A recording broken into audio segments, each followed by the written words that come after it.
Good morning, everyone. Welcome to Byju's Exam Prep IAS. This is Shyam Kaguria. Now, before I start the discussion, if there is no issue with the sound, please give me a thumbs up so that we can start the discussion now. Done. Let's start. So, we are discussing agriculture sector. In agriculture sector, we started with the concept of MSP. I hope you remember that. MSP, minimum support price. MSP is basically announced by the government, that is Cabinet Committee on Economic Affairs, CCEA. The Cabinet Committee on Economic Affairs announces or let's say decides MSP, minimum support price, and this is the price that is paid by the government whenever they procure the food grain from the farmer. Whenever they procure the food grain from the farmer. Now, more than 20 crops are covered under MSP, but government doesn't procure all of them. Government will procure only those crops which it actually requires. For example, I told you government needs to run food distribution programs. Government needs to ensure stability of the crops in the market or prices of the crops in the market, etc. So, based on the requirement, government will procure certain food grains. Whenever government will procure whatever price is paid by the government, that is called as minimum support price. Center, that is Union Cabinet Committee on Economic Affairs will announce MSP, but state governments are also allowed to announce bonus above and over MSP. After that, how MSP is decided, A2 cost, A2 plus FL, etc., etc. We have discussed. Then the recent current affairs topic, that is, should we provide legal backing to minimum support price? If we provide legal backing, then what will be the benefit or advantage of it? And if you end up providing legal backing, then what are the disadvantages or what are the concerns related to that? Right, after that, we have discussed food subsidy bill, food subsidy concept, right? How economic cost of food grains is determined, right? What is procurement cost, what is procurement incidental, then the distribution cost, etc. And based on that, we have also discussed how food subsidy bill over a period of time has actually increased, right? So NFSA, in addition to that, there itself we have discussed NFSA, National Food Security Act, 2/3 of the total population being covered, 75% of rural population, right? 50% of urban population. The states are given the duty of identifying the beneficiaries in respective state. We are using 2011 population, that is a concern related to that. It also has a grievance redressal mechanism, state grievance redressal officer is there, a district grievance redressal officer is there. It also promotes usage of information communication technology so that the leakages in the system will be addressed, etc. Then in addition to this, we've also discussed the reforms that were recommended by Shanta Kumar Committee related to AFCF, Food Corporation of India. What did Shanta Kumar Committee basically recommend regarding reduction in the coverage of the population? Right now 67% is there. Committee said reduce it to 40%, but increase the allocation from 5 kgs to 7 kgs, increase the allocation. It also recommended that in any state where the state government has already developed infrastructure for procurement and distribution, Food Corporation of India should hand over these functions to state government. Any state which announces bonus over MSP, it will have an impact in the market, prices will start increasing, etc. So the center should not procure bonus, or let's say should not procure surplus food grains from the states which are announcing bonus. In the areas where the population is more than 1 million, the center should prioritize basically cash subsidy rather than providing kind subsidy under the PDS, etc. So all those concepts we have discussed. In addition to that, we have also discussed two very important reforms related to food distribution. One is the PDS, one is ONORC, not ODOP, ONORC. One nation, one ration. One ration, one ration card. ONORC. That is portability of ration card system has been introduced. In addition to that, I also give you one more reform, Annapurti grain ATM concept, where weightage time will come down, right? Issues related to the leakages, that is wrong weighing of the food grains, etc. will be addressed. And that is one more concept of introduction of technology in the agriculture sector. Then we were discussing concept of ENAM, E-National Agriculture Market. ENAM is E-National Agriculture Market. Now, what we have discussed in ENAM, E-National Agriculture Market, basically, it's a system wherein the APMC mandis, Agriculture Produce Market Committee mandis, have been integrated into a system, that is a national agriculture, electronic national agriculture system. Right? In simple terms, rather than traders going to the mandis, rather than farmers taking their crops to different mandis now, they can simply get their crops listed in the portal. It's a website in simple terms. It's a website. The farmers will be basically listing their crops in the portal. The buyers, either from the same state, same district, or a different state, doesn't matter. They'll start bidding for these crops based on the requirement. And once the bidding is done, prices will start increasing. Like the one who has provided the highest bid, agreement is made between the seller and the buyer. Payment is done, and the transfer of food grains is done. That's a basic idea for E-National Agriculture Market. And what are the advantages? Last week, that's in the last class, Friday, we discussed advantages of ENAM. What are the advantages? One, there'll be more competition now. Multiple traders can compete or start bidding on the portal. Competition will increase. When the competition will increase, what will happen to the prices of the food grains? The prices offered for the food grains automatically will start increasing. The farmers will be able to earn more and more income. Another advantage is rather than having multiple licenses, right? I hope you remember this. Rather than having multiple licenses, now the traders require only one license to participate on the ENAM. That is, on the portal, you require only one license. Whether you want to purchase from a farmer who is sitting in, let's say, state X, Y, or Z, doesn't matter. Only one license is required. Compared to this earlier, multiple licenses were actually required for the traders. Right? So these are some of the advantages. But having said so, are there any issues or concerns related to ENAM? Are there any issues or concerns? First and foremost, it's a digital technology. I hope you understand. It's a digital application of certain technology. Now, how many of you think, we are starting the discussion now, how many of you think farmers will be happy with this kind of a technology? How many of you think that farmers can understand this kind of a technology? Right? That is basically the farmers are yet to adopt this kind of a technology. Why? Simple reason. A large chunk of farmers, or let's say some of the farmers, before you start arguing, sir, you're right, you're basically accusing them, etc. A large chunk of farmers are illiterate. Right? They do not have sufficient literacy. And within that also, even if they have literacy, they do not have digital literacy. If you digital literacy, you need to understand how the portal operates. You need to understand how traders from different states are bidding, etc., etc. So all the farmers are yet to adopt this kind of a system. As per Government of India's documents, around 1.6 to 1.7 crore farmers are registered on it. But basically, it requires more and more farmers to start adopting this kind of a technology. That is one concern. Second concern, one of the very important objectives of the ENAM, one of the very important things that we wanted to achieve was, we wanted to promote interstate transactions. I'll repeat the statement. One of the very important objectives of promoting ENAM is to achieve more and more interstate transactions. That is, let's say the trader is sitting in state X, farmer is from state Y. So we wanted to promote the transactions between these kind of, right, let's say stakeholders in the market. Because until now, what was the problem? Imagine you're a trader, you're in the state 1, the farmer wants to sell in a mandi, which is there in state 2. Can you buy sitting in your home? Can you buy these crops sitting in your office? No. You will have to cross the border, go to state 2, get a license for trading in the state 2, and start participating in the mandi in the state 2. That was one of the concerns related to APMC functioning. Now, what we have done, the issue of multiple licenses has been addressed. You don't require multiple licenses. Can you remain in your own state and still bid on the crop in the other state? Of course, yes. With this, what we expect is more and more interstate transactions. That is, the farmer should be from one state, buyer should be from a different state. But even today, most of the transactions which are done on eNAM are intrastate. Most of the transactions which are conducted on the eNAM are intrastate. Intrastate means within the same state. Right? We need to promote more and more interstate transactions so that competition automatically will increase. Right? Basically, more and more participants will be there in the system. Third one, infrastructure problems. Even today, infrastructure is a problem for the implementation of eNAM. So how infrastructure is a problem? Right? Have a look at this. You're a farmer. You want to take your crops to the APMC mandi. Now, rather than selling in the local market, that is in the mandi, you want to sell it in the eNAM, that is in the portal. Now, don't you think you require soil testing facilities in the APMC market? You require quality certificates for listing of the crops. You require packaging facility. You require sorting and grading facility. Now, is all of these facilities available in the APMC market? No. A lot of the APMC mandis do not have sufficient infrastructure. So, because of this lack of infrastructure also, right, there is a problem in terms of promotion of e-national agriculture market. Right, so, these are some of the issues which is plaguing the implementation of eNAM. Okay. Next one, technology application of technologies in the agriculture sector. Application of technology in the agriculture sector. Now, first concept of eNAM, just now we have discussed this. Concept of eNAM, is it not an application of technology in the agriculture sector? Let me know. And answer is yes, by the way. Answer is yes, application of technology. Second one nation, one ration card. Is it an application of technology in agriculture sector? Can I also write Annapurti Grain ATM? Annapurti Grain ATM. Application of technology, again related to agriculture sector. So one we have discussed, two we have discussed. Let's start with the remaining types or some of the other technologies that you can use, and I'm taking most of them from the current affairs. So some of these technologies which are there in the agriculture sector, how it will help, etc., etc. Let's try and understand it. One is silos for storage, drone usage in agriculture sector, nano urea, right? Very famous now. Nano urea is very famous. Nano DAP, nano urea, nano copper, nano zinc, etc. And one more technology which has been proposed but yet to be implemented is the concept of agriculture stack. Now let's start with some of these technologies. One is nano urea. Now what is this nano urea? Nano urea is basically liquid urea. Nano urea is nothing but liquid urea. Now, if you type urea, don't do it now, later after the class. Simply type physical urea, let's say solid urea. What you'll see is a picture of grains, right? I hope you understand. Picture of grains. You'll see picture is like, let's say, sugar crystals. Right? You'll see urea just like sugar crystals, right? So small sugar crystal like structure is there for urea.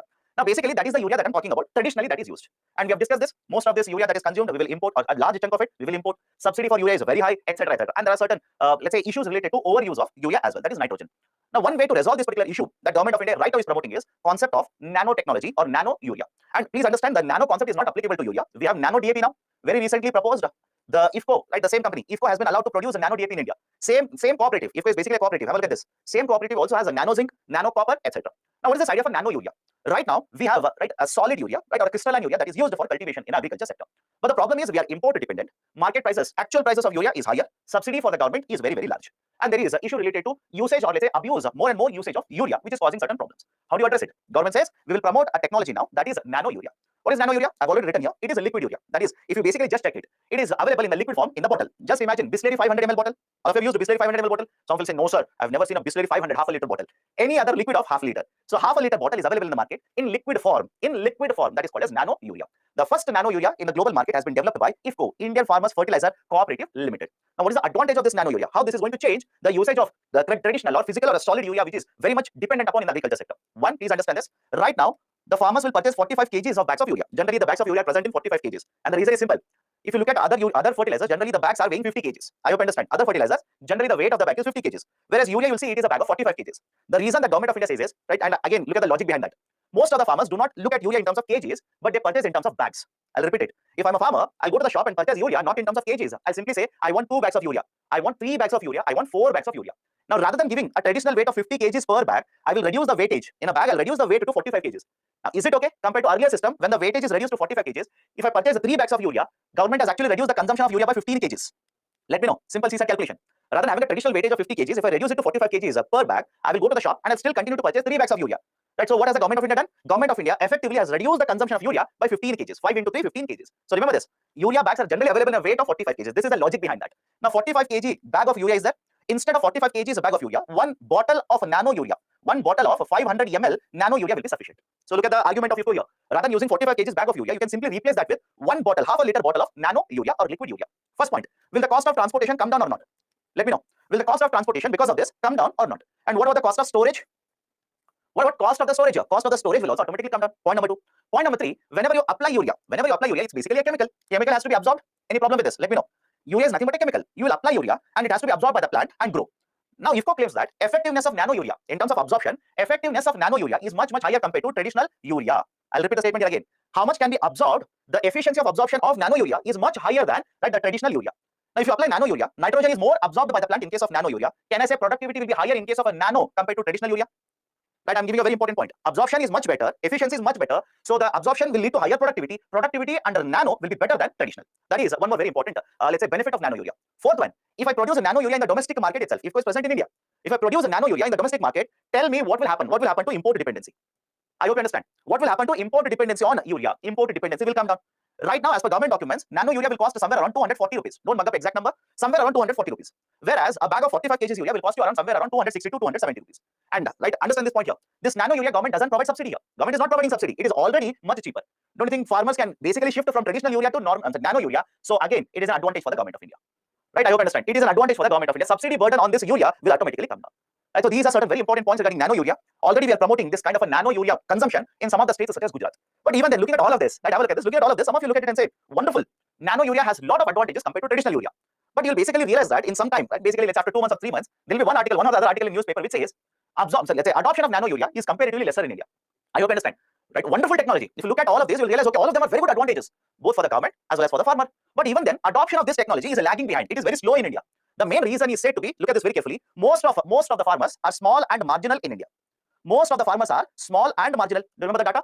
As per agriculture census, around 86% of the farming is small and marginal. Now, how many of you think that they can understand this kind of a technology? Let me know. How many of you think that they can understand this kind of a technology? Right, you will see the farmer very, very aware about what is nanotechnology, right? What are nanoparticles, how the absorption will work out, etc., etc. In fact, many of you do not know how nanotechnology works, and you are graduates, and you are expecting the farmers to understand this kind of a technology. But can we leave it like that? Can we simply leave it like that? Absolutely no. That's the reason Government of India is promoting a lot of campaigning. Lot of advertisements are being done now. Government is providing a lot of ads, even in, let's say, radios, etc., etc. Trainings are being provided for the farmers in a rural part of India. Government of India is doing it, but again, it will take certain time. That's one concern. Second concern, you're talking about liquid urea. I hope you understand. You're talking about liquid. Right? When you apply liquid urea, you'll not simply open the bottle and pour it over the plant. I hope you understand it. Right? You'll not simply open the bottle and start pouring the liquid over the plant like this. No, it doesn't work out like that. You'll have to have a sprayer. You'll have to have a particular equipment for that. Now, problem is this: if the farmer wants to adopt or shift to this nano urea, first they will have to purchase that equipment. Basically, it's a pump. Right? They will wear it behind like this, and they'll keep on pumping and apply the fertilizer. Now, the question is, they'll have to spend the money. And look at this, most of the farmers in case of India are small and marginal. They do not have sufficient amount of money to purchase seeds. You want them to spend money and purchase an equipment to apply nano urea.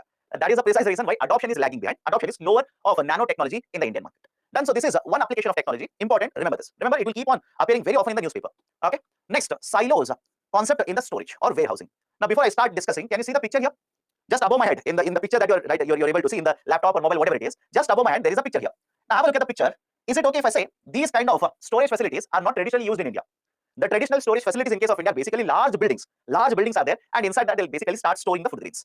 Now, in case of Western markets, this technology is very famous. In Western markets, agriculture developed countries. So, any example of agriculture developed countries? European countries, right? USA, etc. In those countries, they use large storage facilities, which are famously referred as silos.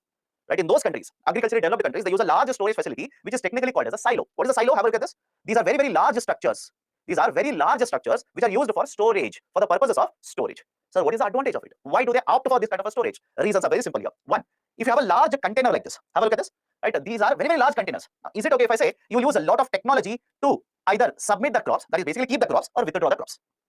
Any problem here? You will be using a lot of technology, or adoption of technology will be better in order to store the crops as well as withdrawal of the crops whenever the containers are very large like this.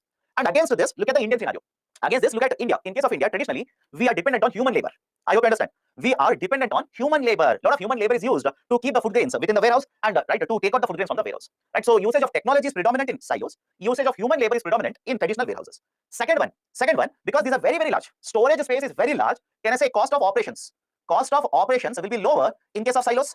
Let me know. Cost of operations in silos will automatically go down because these are very, very large. Right. Whereas in case of India, comparatively these are of smaller size. Human labor usage is very high. We'll use the term labor intensive. Human labor usage is very high. Not much usage of our technology. Cost of operations would be higher. Now, what is the impact of all of this? Impact is simple. If I go to a warehouse, store food grains, I'll have to pay certain charges. Simple logic. I'll go to a warehouse, I'll keep the food grains in the warehouse, I will have to pay certain money, charges for the warehouse storage. So the option of usage of technology, large spacing, etc., will reduce the cost of storage, will reduce the cost for the warehousing. That is, the people who are using the warehousing facility, the burden of charges on them will be lower because of the silos compared to traditional warehousing in India. Like, these are some of the very important advantages associated with silo storage in Western market compared to a traditional warehousing in case of India. And looking at all of this, Government of India now is promoting development, that is construction of more and more silos in the domestic market. For example, have a look at this. Government is promoting setting up of silos under the PPP route. What is PPP route? Public-private partnership. Public-private partnership. PPP simply stands for public-private partnership. We have not discussed the PPP. Right? Follow this statement carefully. In the subsequent classes, maybe 1 or 2 more classes, we'll have a detailed discussion on PPP. Have patience. We'll have a detailed discussion, not today. So there are a lot of advantages associated with the silos. Size is very high, usage of technology is very high, cost of operation, cost of storage automatically will come down. And because these are built using certain metals like this, these can withstand a lot of issues, such as, let's say, earthquake is there, traditional warehouses will crumble. These are much more resistant to these kind of vagaries of nature. Let's say hailstorm is there, floods is there.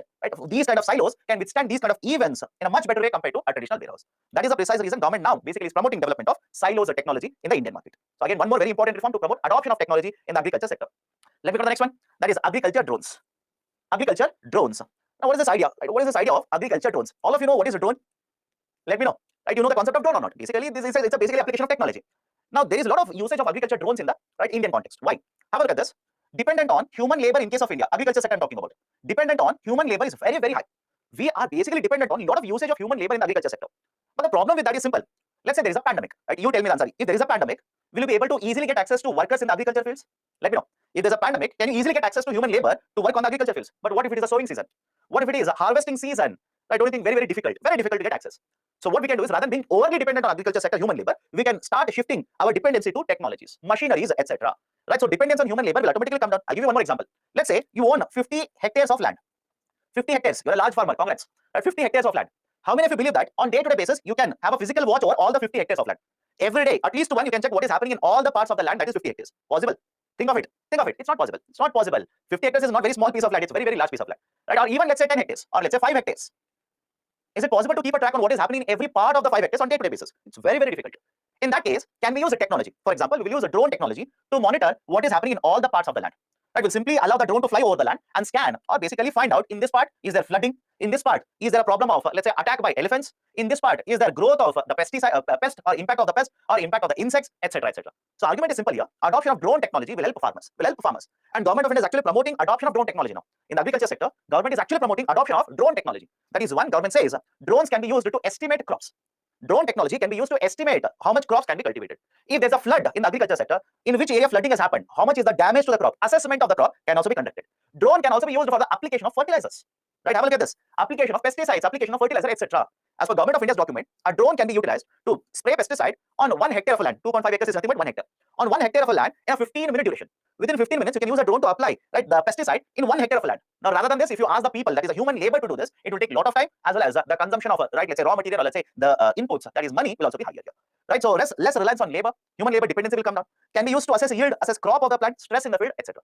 So these are some of the very important advantages associated with drone technology. But before I go forward, looking at a lot of these technologies, some of you jump in the sense, you'll basically think in your mind and say, sir, but usage of all of these technologies will reduce the labor in the agriculture sector. The argument is correct. Usage of all of these technologies, for example, you said in warehousing, labor usage is very high, so I will adopt a technology. In case of a drone technology, I will reduce the reliance, human labor reliance will come down, labor will also come down in the agriculture sector. Please understand this. Point number one. Will it reduce certain job opportunities in the agriculture sector? Answer is yes. I hope you understand. Answer is yes. Absolutely no worries regarding your point. You're right. Certain jobs will be not created. But on the other hand, can also say certain other jobs will be created because of this. Think of it. It's like saying like this. Have a look at this. I'll make a parallel here. Introduction of electric vehicles. Introduction of electric vehicles means some of the jobs will be lost. All of you agree? Introduction of electric vehicles means some of the other jobs will be lost. But when you introduce electric vehicles, it becomes very popular. Does it also not mean certain jobs will be created here? So that's a basic idea. It always doesn't mean jobs are always lost. Some jobs are created on the other side. Point number one. Point number two. How many of you think we should have more and more human labor in the agriculture sector? Let me know. How many of you actually think that we should have large number of people working in agriculture sector? Answer is no. Absolutely no. We should not have this kind of a human labor presence in the agriculture sector. Why? Lot of overhead cost. Cost of operations agriculture sector is very, very high in India. Very high.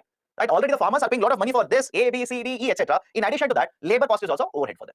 And some of you will ask me, sir, in that case, why most of the working population is there in agriculture sector? Reason is very simple. A person might have a land, but they do not have, let's say, the documents related to that. They'll not be able to take a loan from the market, etc., etc. So they'll keep on working, they'll keep on ensuring that the house has certain amount of money to take care of day-to-day requirements. So the skilling is a problem. We'll discuss skilling, don't worry. Skilled labor availability is a problem in India. Vertical movement of the farmers is a problem. What do you mean by vertical movement? Imagine you own a piece of land which is 1 hectare. You're a farmer, you own a piece of land, 1 hectare. How many of you want to keep on cultivating only on 1 hectare? Don't you want to increase the production? Don't you want to expand your production from 1 hectare? You want to cultivate on 2 hectares? You want to cultivate on 5 hectares? You want to cultivate on 10 hectares? Assuming you want to continue in agriculture sector. Most of you simply say, sir, why I want to continue as a farmer? I want to become IAS officer. Agreed. But if you want to continue cultivation lifelong, would you want to cultivate only on 1 hectare? No. You want to increase your earnings. You want to purchase more and more land. You want to purchase more equipment. You want to become a large farmer. You want to have a steady source of income. But one of the problem is, have a look at this. If a farmer has 1 hectare of land, he should have proper documentation of these land. Is the logic okay with all of you? The farmer should have proper documentation of this land. Now, the biggest problem in case of agriculture sector related to land is proper documents are not available for the farmers. Farmers do not have proper documents of the land. For example, imagine here is the person A. The person A has 2 kids. I hope you understand. Right? Person has 2 kids, B and C. Now, A has, let's say, 10 hectares of land. Person has 10 hectares of land. Assuming the person will love both of them equally, right? B and C, person A will love them both of them equally. He will give 5 hectares and 5 hectares. But what if person A doesn't have a will? Let me know. What if person A doesn't have a will? Will means basically the division of assets like this. Now, don't you think B and C, both of them, either brother, sister, sister, doesn't matter. Both of them will be at loggerheads with each other. Both of them will fight with each other, and both of them will go to court now. Both of them will simply go to court. Now, tell me who owns the land, and how many of you think the court will decide this particular case very quickly? Like instant justice, 2 minutes, just like 2-minute Maggie. So, is it possible? No. 10 hectares of a land falls into litigation, and because it falls into litigation, if both of them are farmers, both of them cannot go to a bank, provide these document, and take a loan from a bank. It's not possible. Bank will not give it because the land is under litigation. I hope you understand this. So one of the reasons why farmers in case of India, and understand this, can I apply the same logic to road construction in India? Let me know. Can I apply the same logic to road construction? Can I apply the same logic to, let's say, acquisition of the land for any infrastructure? Any infrastructure, right? You want to acquire 10 hectares of land so that you want to set up manufacturing facility. What part of the land is in litigation? What if some of this particular land, it is in litigation? Will you be able to acquire the land? Even if you acquire the land, it is in litigation. Can you develop an infrastructure on this? Absolutely no. Absolutely no. Now, is it okay? Right? Can I generalize it now? Is it okay if I say that because of this, cost of development of infrastructure will go up? Let me know if you disagree. Because of this, cost of development of infrastructure will increase. Second, there is a huge delay in development of infrastructure. So this is a very, very common problem in India. It's a very, very common problem. Acquiring land is very difficult. I'll repeat my point here.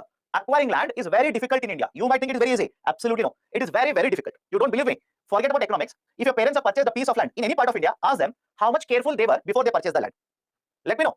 Just ask your parents how careful they were in terms of, let's say, acquiring a piece of land, purchasing a land here, there, etc. It's not easy in India. It's very, very difficult. Litigation can be there. Multiple people are claiming the ownership of the same land, right? The land is in dispute in the court, etc., etc. It's not easy. And because the delivery of, or let's say, clearing of these cases takes a very long time period. It's not short, very, very long time period. A lot of times, this will become a problem in promotion of industrialization, in promotion of development of infrastructure, in promotion of farmers moving from the poverty to above poverty. Done? Okay, so this is the benefit related to agriculture drones. Has the government of India done anything to promote adoption of technology? Because agriculture drones are not cheap. I hope you understand. Agriculture drones are not cheap. These are very, very costly. And we know that most of the farmers in case of India are small and marginal. 86% of farmers cultivate on a piece of land less than 2 hectares. So what is the problem? Problem is money. Simple. Problem is money here. You want the farmers to adopt agriculture drones, but these are very costly. So what can be done in this context? Please understand this carefully. Government says they do not want the farmers to purchase the drones. I'll repeat the point here. Government says they don't expect the farmers to purchase the drones. No, that is not the objective here. Can we lease the drones? Can we simply lease out the drones? Can we provide leasing services? What do you mean by leasing services? How many of you use the leasing service, let's say in terms of a two-wheeler? That is, you have gone to a place where you don't have your own vehicle, but you will hire a two-wheeler only for one day. You will take, right, let's say a car on lease only for one day. Hiring services. Apply the same logic here. Right? Imagine a private sector company is there. They have purchased a lot of the drones. Now, drones will not be sold to the farmers. They'll be given on lease, let's say for one day. They'll be given on lease, let's say for 2 days. So that the farmers will not be purchasing them. Will be simply taking them on lease for 1 day or 2 days as per their requirement. That is basically being promoted by the government under a scheme called as Submission on Agriculture Mechanization. In SMAM, Submission on Agriculture Mechanization. Under SMAM, government is providing a lot of subsidies for agriculture universities, right, self-help groups, private sector companies, etc. Subsidies will be provided for purchasing drones, and these will provide the leasing services to the farmers. That is basically the concept of promotion of agriculture drone technology in the sector. Next, a proposal of the government, agriculture stack. Proposal of the government, that is agriculture stack. Now, first and foremost, look at the term stack here. Stack means arrangement. Is it okay? Stack is nothing but arrangement. Sir, what do you mean by arrangement? All of you played this game where you will take, let's say, 10 rupee coins or 5 rupee coins. You will keep on arranging the coins one above the other. Let me know if you disagree. Right? In childhood or even today or right now, you might be playing. Or else, sir, no, I've not played with coins. My mother and father hit me if I played with coin. Have you played with Parle-G biscuits or not? Don't write this exam in the UPSC. Have you played the same game with Parle-G biscuits or not? You'll keep one Parle-G biscuit, above that you'll keep, above that you'll keep. Nicely, you will arrange it. That is called as a stack. Arrangement is called as a stack. Again, just try to make it easier so that you remember in the exam. Whole idea is you should make it easier. So the argument is simple. You will arrange, and that is called as a stack collection or arrangement. Now, what is this agri stack? What is this idea of agri stack? Under agri stack, government says, I will arrange the technological layers. I will keep on arranging the technology in a layer by layer like this. Just like Parle-G biscuit or let's say coins, or even somebody says, sir, while playing carom. If you have played carom, you'll know that you will arrange the black color coins like this, white color coins like this, and above that you'll keep the queen, red color like this. That's a stack, by the way. I hope you understand. Right? So argument is simple. Technology is there. I'll keep on arranging the technology one over the other. And this collection of technology is called as agriculture stack or agri stack. Sir, what kind of a technology are we talking about? What is the usage of the technology? Let's start. I'll collect the data of all the farmers. One application, have a look at this. I will identify who are all the farmers in India. For every farmer, I will give unique number. Right? Follow the example. I will identify all the farmers, and for all the farmers individually, I will give one unique number. Just like Aadhaar, one unique number. Now that is one application. Next, I will also collect all the weather data for all the parts of India. I hope you understand. I'll collect all the weather data, climate data for all of India. Let's say in the next 2 days, there is going to be a rainfall in one region. One region, there is going to be a rainfall. Now let me know if this is possible or not. On one side, I know who are the farmers in this region. Second, now I know that using one more layer of technology, I know that there is going to be a rainfall in that region. Can I send, let's say, a SMS to all these farmers warning them about the rainfall? Possible? Let me know, possible or not? Right, I'll give you one more example. Same farmer layer is there. One more layer, a new type of a seed has been introduced. New type of a high yield variety seed. And this seed is basically a wheat. It's a wheat variety. Now, do you think that information should be provided to all the farmers in India? Not required. Why? All the regions in India, we don't cultivate wheat. Right, so what I can do? I can target certain farmers in certain regions or let's say states where wheat cultivation is done. I will send this information to only these farmers, saying that please check out, there is this kind of a variety of seed. Can we do the same thing in terms of tractor technology? Any kind of a technology for that matter. If there is a new type of a loan that is available for the farmers, can we target these farmers, send inputs to the farmers? Now let me know, can we use these kind of layers to target farmers, to provide these kind of services to farmers? And that's the whole idea of agriculture stack. It's the whole object of agriculture stack. It's a proposal as of now. Government says, I will develop a lot of technologies, arrange them in a stack, arrange them in a layer by layer, and start using these technologies to promote agriculture sector. For example, right, what are the best practices that can be followed to increase the yield in the sector? Updates on the weather, which type of a seed to purchase, what kind of fertilizer to apply, information on agriculture credit, insurance, etc.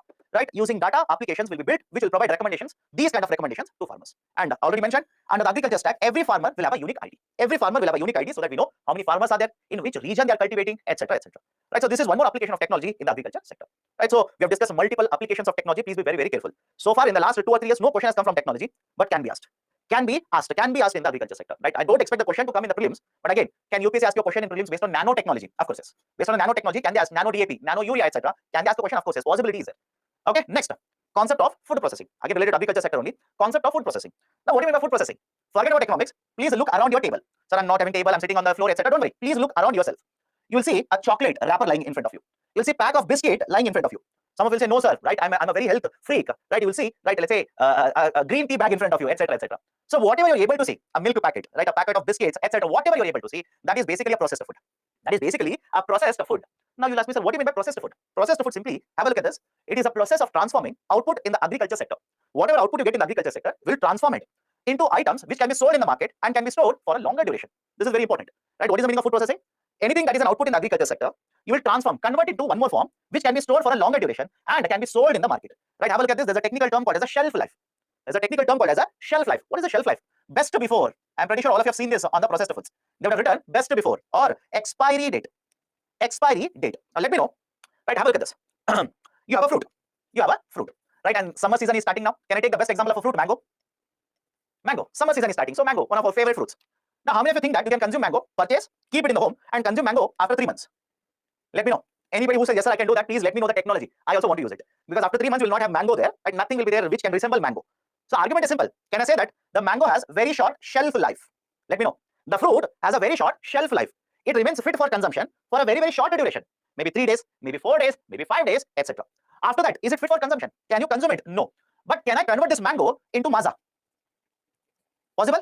Can I convert this mango into maza? Of course, yes. Can I convert this mango into pickles? Into pickle? Yes. Can I convert this mango into dried powder? Dried mango products are available in the market, by the way. Dried powder, etc. Now, is it possible that I will consume maza after 3 months? Of course, yes. Can I consume pickle after 2 months? Yes. Can I use this dried powder or let's say dried mango after 1 month? Answer is yes. What has happened here? What has actually happened? I've converted an output from the agriculture sector into one more form, transform it, and I've increased the shelf life of the product. I've simply increased the shelf life of the product. And can I sell it in the market now? Can I sell it in the market? Of course, yes.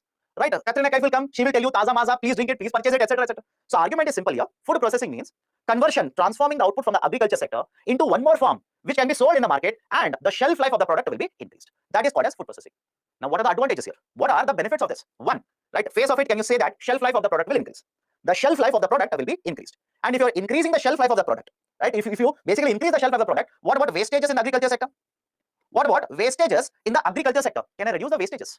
Of course, yes. Can I reduce the wastage? Can I apply the same logic to current affairs? Just let me know whether this can be given as an let's say way forward if a question will arise.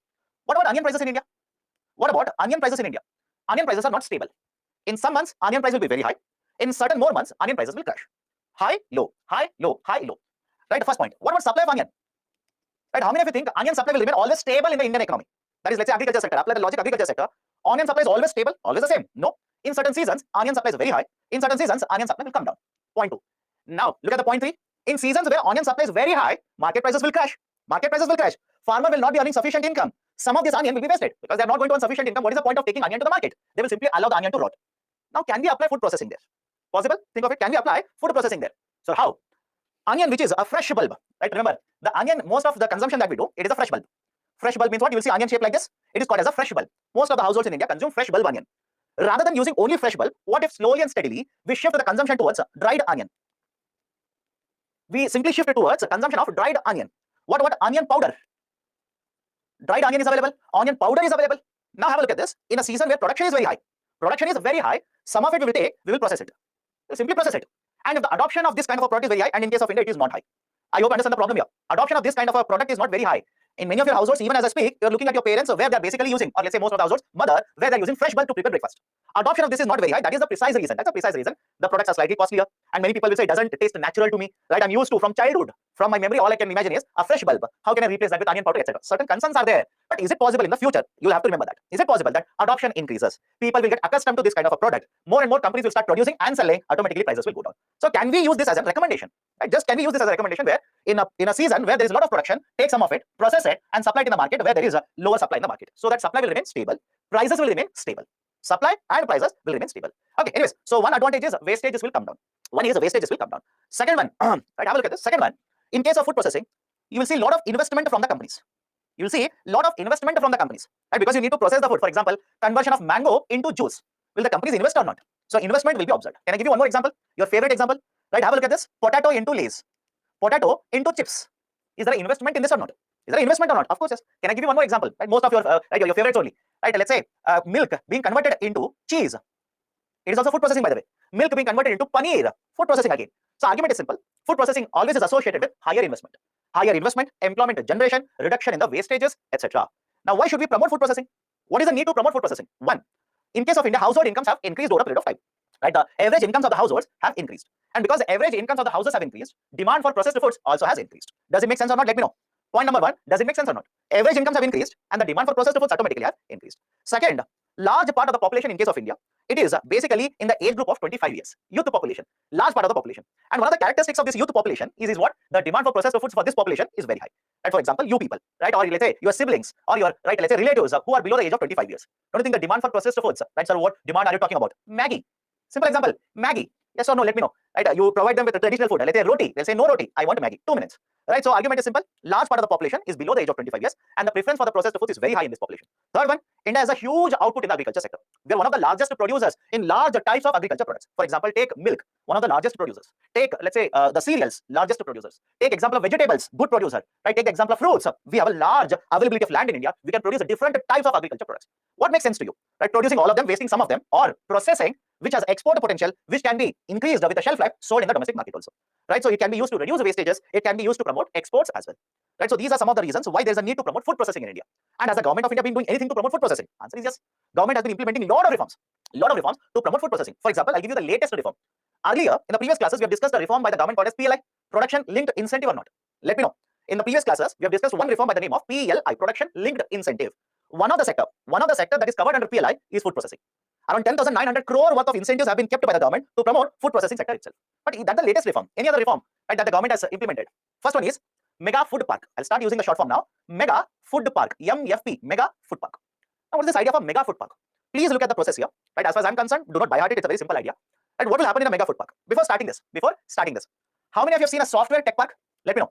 How many of you have seen a software tech park? Right? So I've heard, I've not seen. Okay, don't worry about that. If you've not seen, don't worry. I'll give you one more example. All of you seen a mall or not? Shopping mall. All of you seen a shopping mall or not? Now, what is the basic idea of a shopping mall? If you've been to a shopping mall, can I say that multiple sellers are present in the same shopping mall? Right? Multiple sellers are there in the same shopping mall. You'll go to one part of the shopping mall. One company is selling a product. You'll go to another shopping mall. Another company is selling a product. Now, what do you think is the objective there? What do you think is the advantage? Can I say that advantage will be if you have a large space, right? I'm looking at a bigger picture here. Think of it. If you have a large space, multiple companies can operate in the same space or not. If you provide a facility like this, right? Imagine you're the owner of the shopping mall. You will provide a facility. Water facility is there, parking facility is there, electricity is there, security is there. If you provide this facility, will it not facilitate operation of multiple people, right? Let's say buyers, sellers, etc. in the same area. Apply the same logic to a Mega Food Park. There are certain companies which wants to manufacture biscuits. Simple. There are companies which want to manufacture biscuits. There are companies which want to manufacture fruit jam. There are companies which want to manufacture bread. Companies which want to manufacture cheese, right, etc. I can keep on writing hundreds of examples, but that is not relevant here. And is it okay if I say all of these manufacturers or food processors will require agriculture output? All of these will require one, agriculture output. Second, they will require storage facility. Yes or no? They require warehousing facility. They will require processing facilities, etc. That is the whole idea of a Mega Food Park. The whole idea of a Mega Food Park. Now, point number one. Mega food park as a concept was introduced decades ago, back in the year 2008. I'll come back to this slide. Back in the year 2008, the government then, basically it was the government of UPA, right? That is Mr. Manmohan Singh was the prime minister. So back in the year 2008, they proposed the idea of a mega food park. The whole idea of a mega food park was the idea of clustering. Clustering means bringing together a large number of producers like this. Clustering concept. So what is the advantage of it? Right? Imagine there are 3 companies. What would you prefer? All the 3 companies having individual warehousing, all the 3 companies having their own logistics, all the 3 companies having their own processing facilities, all the 3 companies procuring the food grains individually. Does it make sense to you? Or else a large warehouse is constructed, all the 3 companies will use the same warehouse. A large processing facility is constructed, all the 3 companies will use the same processing facility. Which one do you think makes economic sense? Think of it. Which one, right, do you think makes economic sense to you? Right? Don't you think clustering means grouping like this always makes better economic sense? That's the reason Government of India, under the concept of mega food park, would identify certain region. It's basically a region. It is a region where the food parks will be promoted. All these companies which wants to purchase the food grain or the output in the agriculture sector, process it, and either sell it in the domestic market or export it, will be promoted to set up their industries here. It's a region. Mega food park is nothing but a region. It is right, identified and notified by the government as a mega food park. In this, more and more food processing companies will come, locate themselves, and they will have a common infrastructure facility like this. That is the concept of mega food park. So have a look at this. Here is a farmer producer. It could be a farmer, it could be a farmer producer organization, etc. They will sell the crop to the first point here, collection centers. From the collection centers, these will be sent to primary processing centers, and from the primary processing centers, these will be sent to mega food parks. Now here, the final processing is done. That is, let's say, conversion of fruits into, let's say, chips, or let's say jam or a juice. Conversion of wheat into, let's say, bread or biscuit, etc. And whatever is produced here will be either sold in the domestic market or sold in the international market, that is promoted as export. This model is called as a mega food park model, mega food park scheme. Done. So this idea of a mega food park scheme was introduced back in the year 2008. Back in the year 2008. And please remember this. Right now, mega food park scheme is covered. It's a scheme. It's an initiative of the government. This scheme comes under one more scheme by the name of Pradhan Mantri Kisan Sampada Yojana. Kisan Sampada Yojana. I'll repeat it. Right, the mega food park initiative or mega food park scheme comes under one more scheme whose name is Pradhan Mantri Kisan Sampada Yojana. Right, so this is second point. Point number 3. For the development of mega food parks, financial assistance in the form of grant will be provided, which is up to 50% of the cost of the project. Right, is it okay? The government will provide financial assistance for the development of mega food park, which is up to 50% of the cost of the project, or maximum 50 crore rupees. Okay. Next, each of these mega food parks will have around 30 to 35 food processing units. Multiple companies will be setting up, right, food processing units, and the total amount of investment is expected to be more than 250 crore rupees, and we are also expecting more than 30 crore jobs to be generated under this. So far, right, 22 mega food parks are operational. Again, if you ask me, please do not buy hard this. Please do not buy hard this. Why? By the time you write the exam, the number will change. Number will change. I will guarantee that. So do not buy hard it. Just for sake of information, I've given it. For the development of the mega food parks, the government will also promote a facilitation of credit under PSL. Private sector lending, right, loans can be provided. Right, loans can be provided under, right, for the development of mega food parks, or the units under the mega food parks. And the loans which are provided to mega food parks under PSL will be counted as a part of agriculture loans. Next, 100% foreign direct investment. Do not worry about FDI today. We'll discuss it later. Foreign direct investment is allowed in the mega food parks. 100% FDI is allowed the jobs. 100% of FDI is allowed in the food processing parks like this. So these are some of the very important points regarding mega food park. There is one more point here. Mega food park functions on a model called as hub and spoke model. Hub and spoke model. Mega food park functions on a model called as hub and spoke model. Hub and spoke. Now, what is this idea of hub and spoke model? It is basically a type of procurement and distribution channel. Procurement and distribution channel. It is basically a system which covers a type of a procurement and a distribution. So what is this procurement and distribution? Now, I'll give a very simple example. I'll take the example that most of you have seen without realizing it. Actually, this is hub and spoke. All of you purchase a Hindu newspaper. I'm pretty sure most of you purchase Hindu newspaper only, or the Hindu newspaper. That's how we'll say, so not Hindu, the Hindu. So most of you purchase the Hindu. But how many of you believe that everybody in your locality purchases only Hindu? Let me know.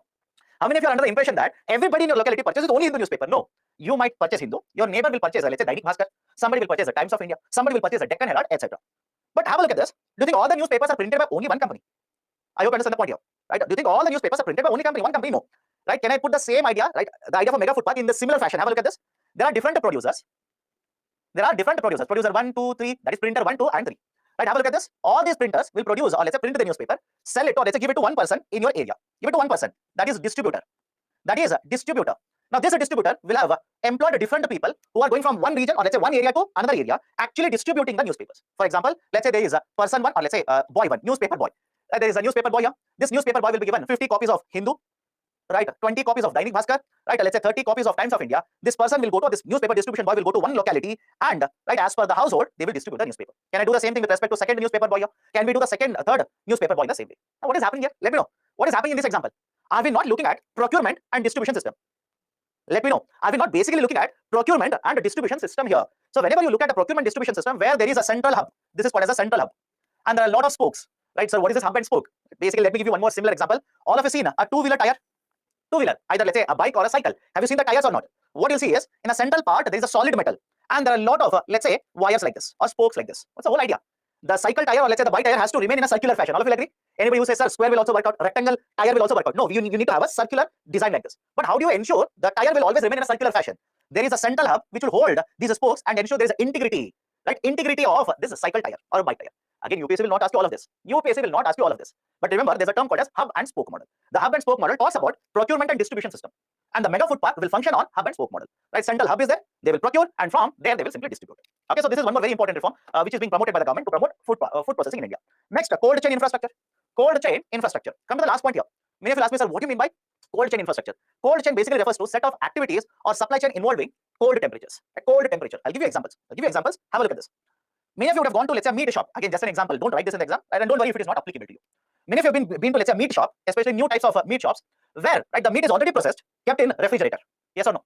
Many of you would have gone to, let's say, purchasing paneer, milk, but they will not keep it in the open like this. They will keep it in cold temperatures. What is the idea here?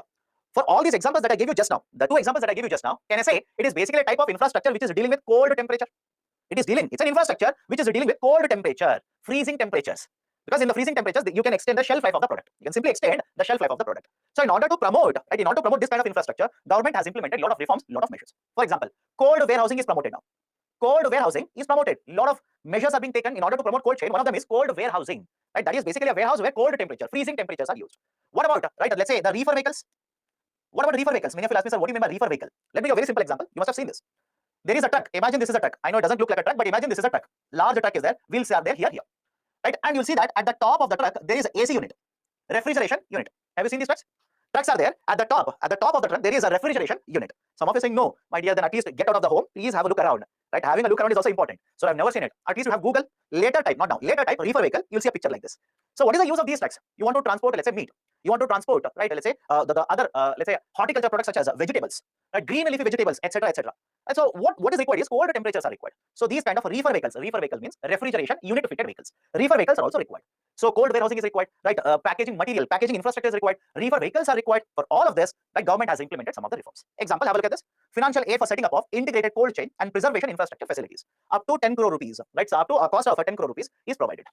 Setting up a cold chain infrastructure is also associated with reforms which are promoted, let's say the measures which are taken, subsidies which are provided by agencies such as Agriculture and Processed Food Export Development Authority, APEDA, very, very famous.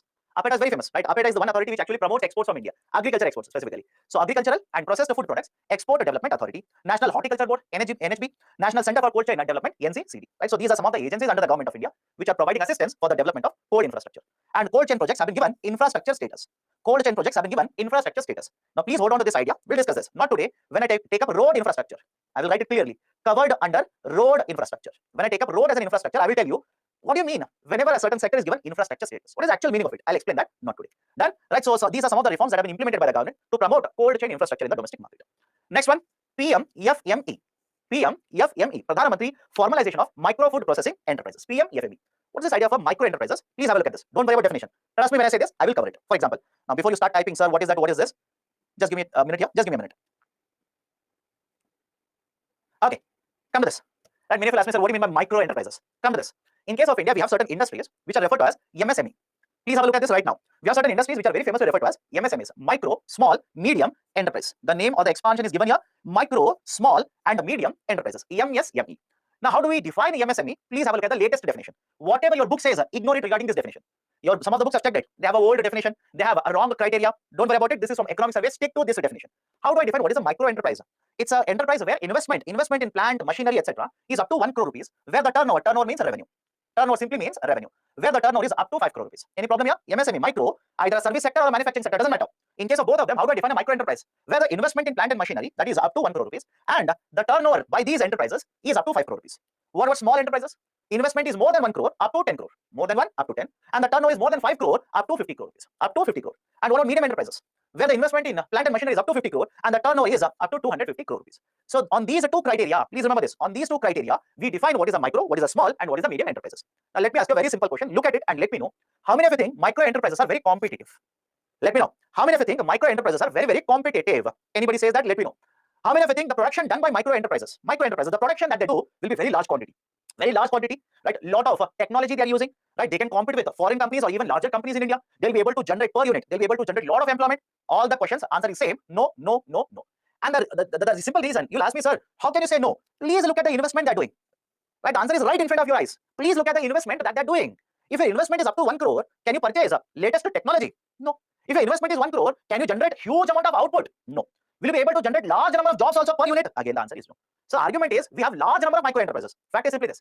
In India, we have large number of micro enterprises. But there is a problem with the functioning of micro enterprises. That is in terms of scale. Scale means production quantity. They will not be very high. Again, I'm talking per unit. Don't say, sir, cumulatively. I'm not worried about cumulatively. Right? Because understand this. What would you prefer? Think like an economist. What would you prefer? 100 companies producing one unit or one company producing 100 units? I hope you understand this. Because many of you will counter me saying that, but sir, I read there, right? They are producing the account for 25% of GDP, 30% of GDP, but you're saying something else. What would you prefer? 100 companies producing one unit or one unit producing 100 products? Obviously, second example makes much better sense. Right? So argument is simple. Number of micro enterprises are very large in India. But investment is limited. Number of jobs they are able to create limited. Right? Adoption of latest technology limited. Competitiveness limited. Export potential will also be limited. So can we address this issue? Can we address this issue which is plaguing micro enterprises? And now have a look at this. I'll go back to the earlier slide here.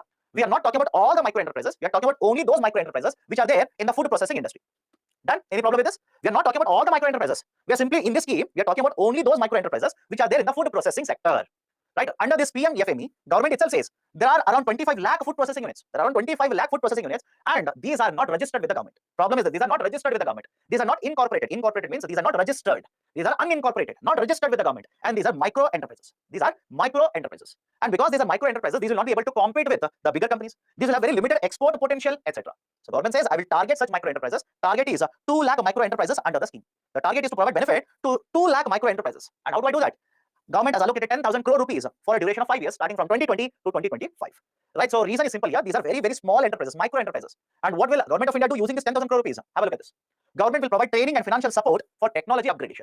It will provide support for the upgradation of technology. How? Right? Have a look at this. Imagine you want to purchase a machinery. Right? You want to purchase a machinery, technology. Government will provide certain amount of subsidies, whether you are a new unit, whether you are going to start now, or you are looking for upgradation.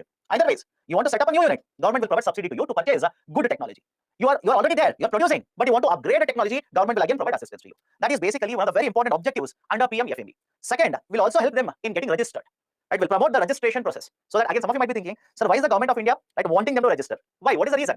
But yeah, look at this. Imagine you're the Prime Minister. 7:30, you're the Prime Minister. Congrats. Now you tell me you want to make a policy to promote micro enterprise. Do you want to know how many micro enterprises are there in India or not? Think of it and answer to me. You want to know how many micro enterprises are there or not? Point number 2. If micro enterprises are there, in which region they are present? You want to find it or not? Of course, answer to all of them is yes, by the way. Right? Third, you want to know, despite taking so many measures or reforms, are the exports from micro enterprises that increasing or not? And the fourth point, right? I hope you understand. Fourth point, don't you also want to find out whether the micro enterprises are able to sustain competition, are able to migrate to small enterprises or not? Because please understand, imagine you are one of the investor, you spent 1 crore rupees, you set up a micro enterprise. How many of you want to remain as a micro enterprise till you close the company? Let me know. How many of you simply say, sir, I've invested 1 crore, I want to remain as micro only? Is there anyone who says that? Of course, no. Don't you want to become equivalent to Infosys? I hope you understand my logic here. Don't you want to become equivalent to Tata company? Don't you want to compete with right, Adani group of enterprises? Of course, yes. All I'm trying to convey to you people is you started as a micro, but you never want to remain micro. You want to migrate, mature into small. From small into medium, and from medium to large company. Right? So now Government of India should know how many are migrating like this. That is the precise reason why government promotes registration, why government promotes formalization in the sector. And finally, government will also right help them to market their products and help them in organizing their supply chain. That is basically producing, marketing, transportation, warehousing, and finally selling. Right? So these are some of the very important objectives that the Government of India wants to achieve under PMFME. Next one, PLI, production linked incentive. PLI, production linked incentive. Right, under production linked incentive, Government of India set aside 10,900 crore rupees for promotion of food processing industries. And right, out of 14 sectors which are covered, PLI is one of them, and this will be implemented for 7 years starting from 2021 to 26 and 27. Right, and we have discussed what is the side of a PLI, how incentives are provided, etc., in the earlier class. Okay, so this is one more very important reform, PLI. Next, right, I believe this will be the last reform. Right, okay, Agriculture Infrastructure Fund, AIF. Agriculture Infrastructure Fund, AIF. What is this AIF? Right, under the Agriculture Infrastructure Fund, Government of India has allocated 1 lakh crore rupees. Point number 1. It is allocated how much money? 1 lakh crore rupees. And the scheme will be implemented till 2032 and 33. Please make a note of this. I'm focused on this. Why? Some of the books that you might be referring, they'll say the scheme will be implemented till 2030. Till 2030. Initially it was till 2030. Government has extended the duration now. Government has extended the duration. That's the reason. Please remember this. Suddenly UPSC can ask you this. So Government of India has extended the duration of the scheme from 2030 now to 32 and 33. Right, now, what is the use of the scheme? Why 1 lakh crore rupees has been provided as an outlay by the government?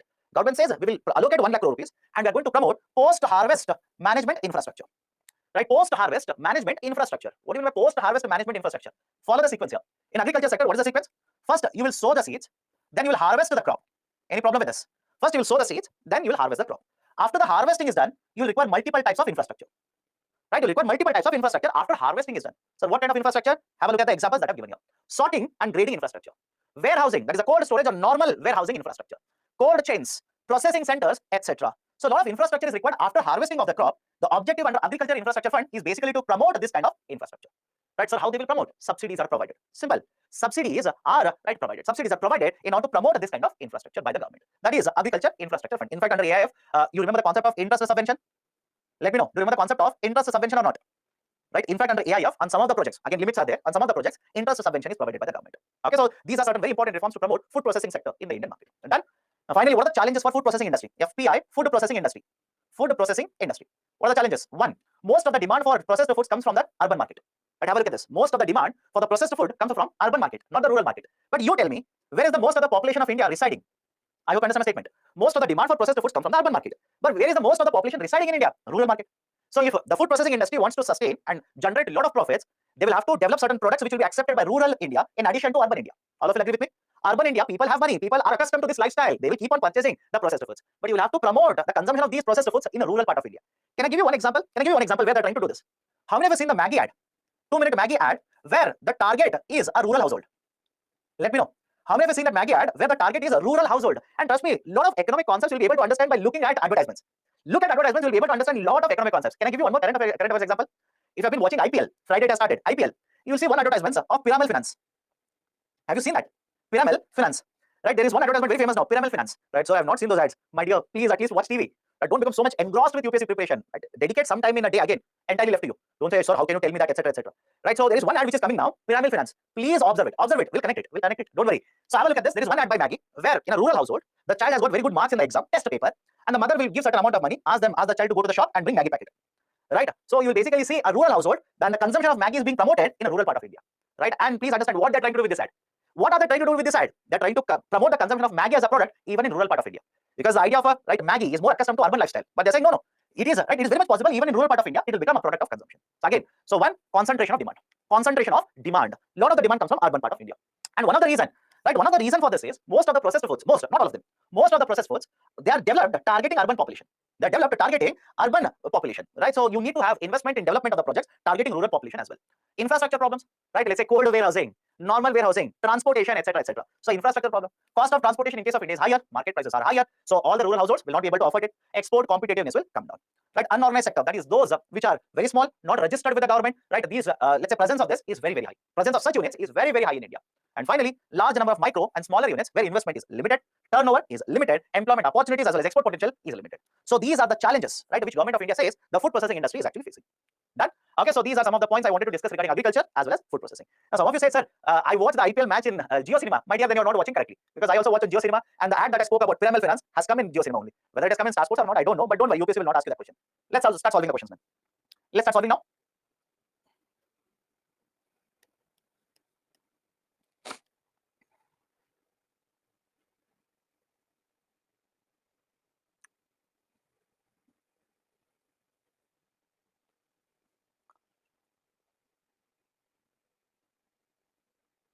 Okay, hey, why?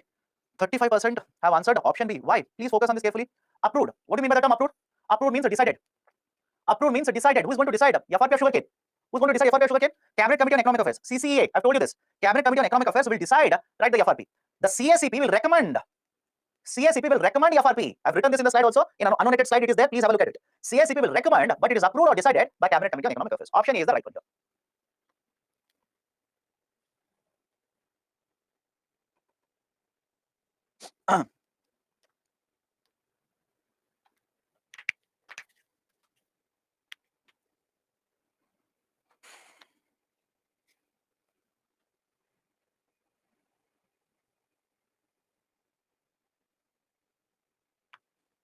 Okay, 57% have answered correctly, but it should be more. Economic cost of food grains to the Food Corporation of India is the minimum support price and bonus, if any, paid to the farmers plus. They're talking about economic cost of food grains. Did we discuss in Friday's class? Economic cost of food grains. I told you, Food Corporation of India will purchase, store, and distribute. And step by step we went. When the Food Corporation of India will procure, they will pay MSP. In fact, all of this is there in the slides. Please check it. MSP. And I said if there is a bonus given by the state, we will count that also. Now this is a procurement cost. This is basically a procurement cost. But is it the end of it? No, there are incidentals. For example, I told you, right, we will ask the labor to load the bags into the truck. Truck will move towards the godown, right? For mandis, we'll pay certain charges, etc. Procurement incidentals. After that, we'll put it in the warehouse, right? Then again, transport. All of this is a distribution cost. So the economic cost of food grains to the Food Corporation of India is minimum support price and bonus, if any, paid to the farmer plus procurement incidentals plus distribution cost. Option C is the right one. Option C is the right option for the question. Next one.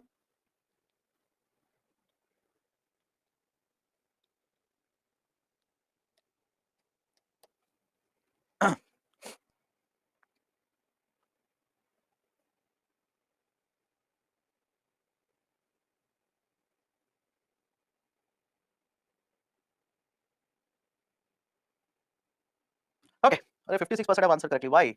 Right, again, why not in the sense, why 56%? Why not more than 56%? Consider the following statements regarding minimum support price policy of Indian government. The government of India started announcing the minimum support price in 66, 67 for wheat, which was then expanded to cover many more crops in the coming years in the wake of green revolution. We have discussed the evolution of the MSP, what was the reason, what was covered in which year, etc. We have discussed all of it. It is a price at which the government will purchase the farmer's crop irrespective of market price for the crop. Second statement is also correct. Right, so 1 and 2 are correct. Right option will be option C, both 1 and 2.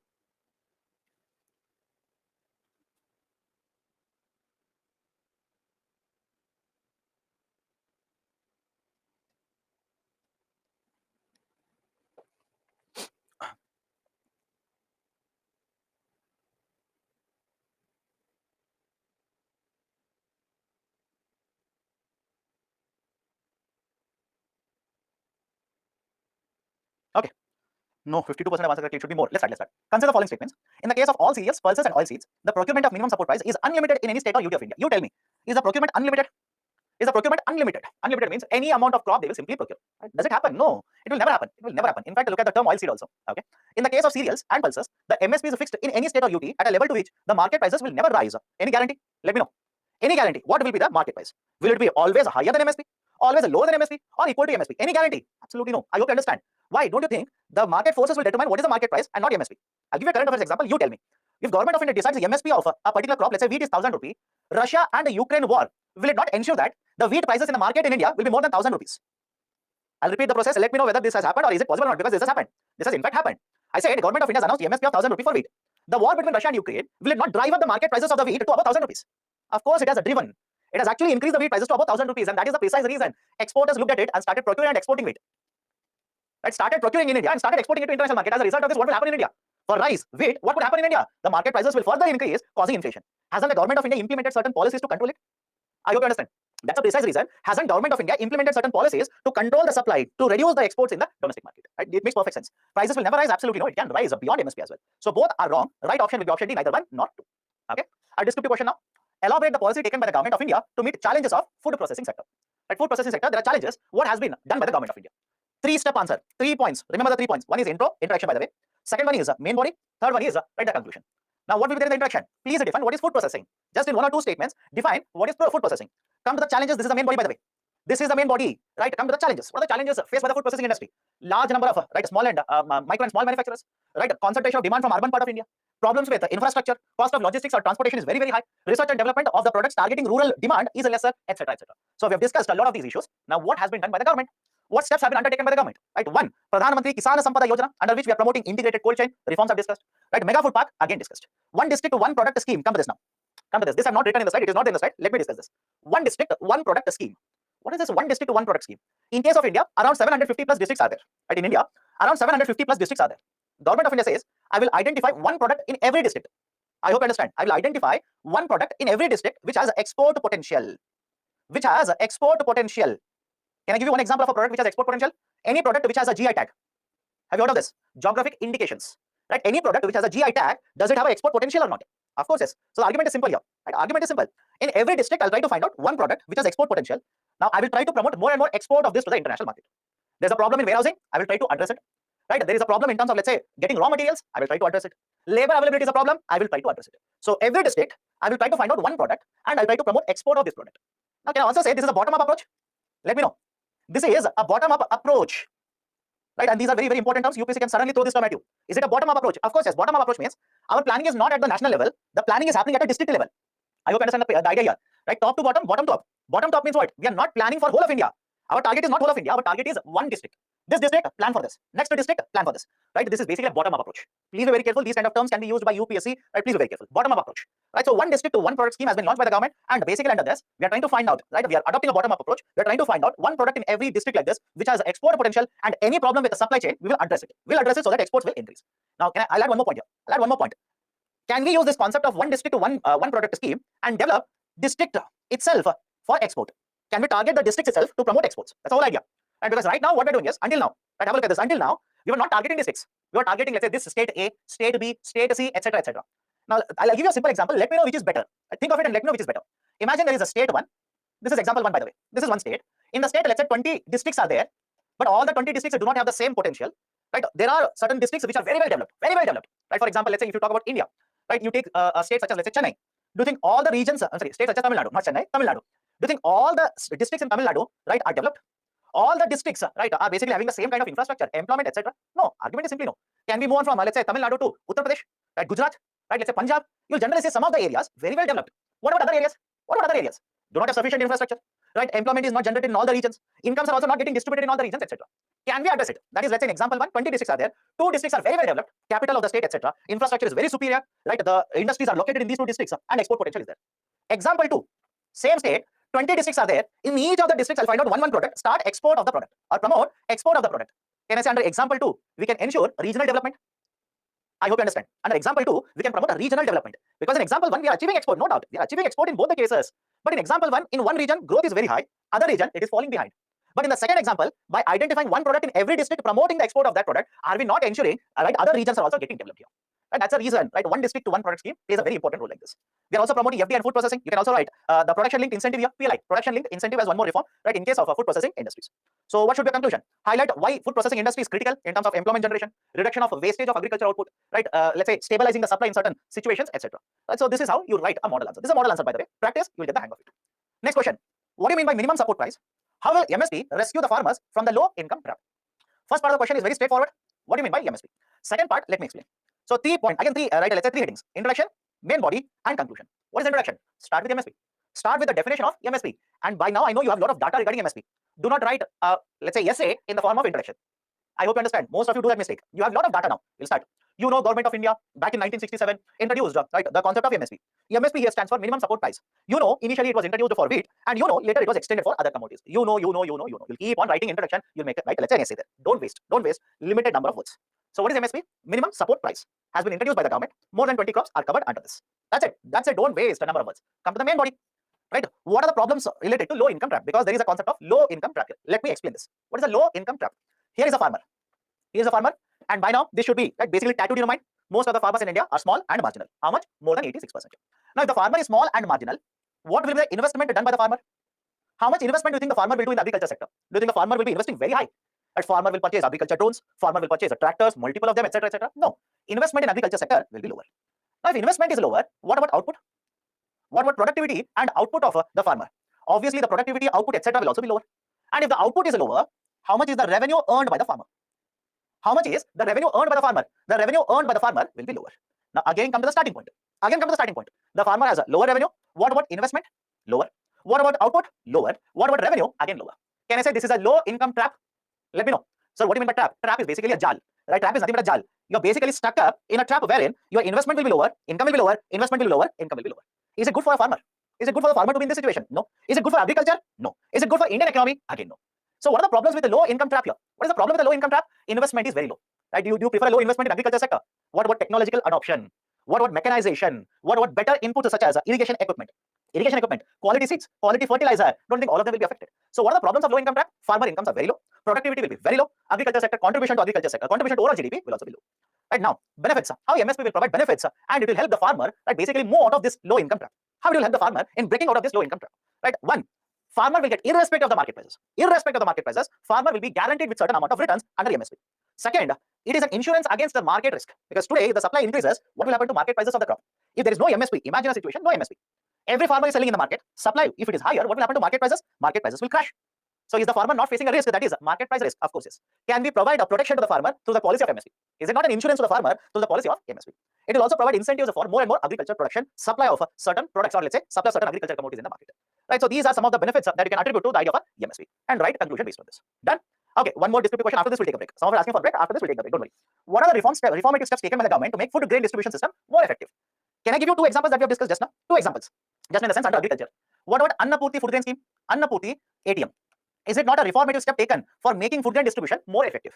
What about One Nation, One Ration Card? ONORC. Is it not a reformative step which has been taken by the government to make food grain distribution system much more effective? Right? So again, start with introduction. Government of India over a period of time has implemented various reforms to make public distribution system much more effective. Body. What are the are reforms which have been undertaken by the government to make this possible? One, the National Food Security Act, NFSA, National Food Security Act, under which we are basically implementing targeted public distribution system, TPDS. What is this TPDS? You remember TPDS? Remember PDS, right? Public distribution system. This is basically a targeted public distribution system. So why is it called as targeted PDS? You tell me, under NFSA, are we providing subsidized food grains to every citizen of India? Is the statement correct? Let me know. Under NFSA, National Food Security Act, are we providing subsidized or free food grains to every citizen of India? The statement is wrong. We are identifying certain beneficiaries. For example, I told you, state government will identify the beneficiaries. So only those beneficiaries will get the food grains. Targeted public distribution system. Okay. So NFSA is being implemented. One nation, one ration card, Annapurti ATMs, and negotiable warehouse receipt system in order to stabilize the supply of food grains, distribution of the food grains. We have also implemented end-to-end computerization now. Right? End-to-end computerization simply means introduction of information technology and communications in procurement and distribution of food grains. Intervention in storage as well as procurement, right, by the government.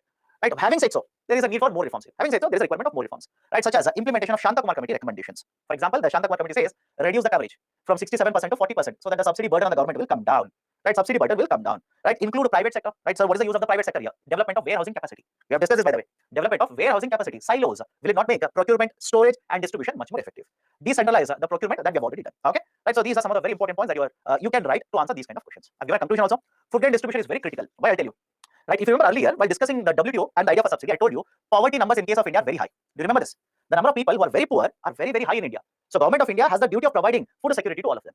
And right, if you have heard of this, there's a concept called as Sustainable Development Goals, SDGs. Sustainable Development Goals. There are 17 goals which are agreed to. Right? There are 17 goals. It's an international collaboration. It's not just India. Many countries have come together. Initially, we had 8 goals which are referred to as Millennium Development Goals.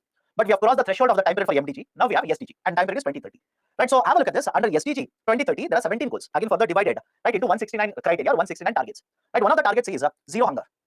One of the targets we want to achieve under this is zero hunger, eradication of poverty, zero hunger, etc. So how can government of India ensure we'll be able to reach these targets? Ensure public distribution system is effective enough. Right? So these are certain important points regarding the question which has been asked here related to agriculture sector. Done? Okay, so that's it. This is the end of the discussion on this chapter. We have discussed a lot of current affairs, a lot of issues related to agriculture sector, food processing, etc. So the next chapter that I'll be taking up will be industries and services. But before that, right, let's take a break. And before that, let me take a question from your side. How, sir? Because all APMCs all over India are linked with the eNAM portal, then how there is no interstate transaction? I said there is lesser interstate transaction. I did not say there is no interstate. I said most of the transactions which are taking place are interstate. Because again, understand this carefully. It's a new system. Although it's been like many years now, it's a new system. It will take for a certain time for the farmers, other stakeholders to adopt to the system. It will happen over a period of time. Even intrastate and interstate will increase, but it will take time. It's a new system for us. Before start bidding, is government tells government price is this amount, then bidding starts from here like process is this. I believe you're asking me a question about APMC. My dear, please understand what is the MSP price. It is already announced by the government. I hope you understand. I've told you this even before the sowing season will start. We'll come across it now. Don't worry. Right? The Kharif season will start now. Right? Just about to start in the month of right. In the coming months, monsoon will come. You will come across this. Government will announce the MSP well before that. So before the sowing season itself, the government has already announced MSP. So the market already knows what is the MSP announced by the government. Difference between revenue and turnover generally they're used interchangeably, right? They're used interchangeably. But if you look at a big company generally the idea is revenue means you have sold certain goods and you have generated. But you can generate the revenues from different sources. I hope you understand. You can generate revenues from different sources. For example, you can sell a product and generate revenue. You have a warehouse. You're a very big company. You have a warehouse. That warehouse you have leased it, you generate revenue on this also. So revenue basically is a bigger term. And when you add revenues from different sources, you get the total amount of turnover. Okay, done. So any other questions? How MSP affects the trade distortion? My dear, if MSP is very high, you will cultivate more, supply more, market prices automatically will come down. Our exports will increase. What is intercrop parity? Intercrop price parity simply means comparison of what is the cost of production in different crops. There are different crops which are cultivated and the cost of inputs in all the crops will change. So we'll also use a part of it to compare the different types of crops which are used for cultivation. That is intercrop price parity. Is MSP same for all the crops? You tell me, should it be same? After discussing all of this, the question is MSP same for all the crops? You tell me, one, is it the same? We have discussed all of it. And second, should it be same? Should it be same? How does it, how, in what way does it make sense? Let me know. Okay, done? Okay, let's take a break then. Let's take a break. I'll start at 8:27. I'll start again at 8:27.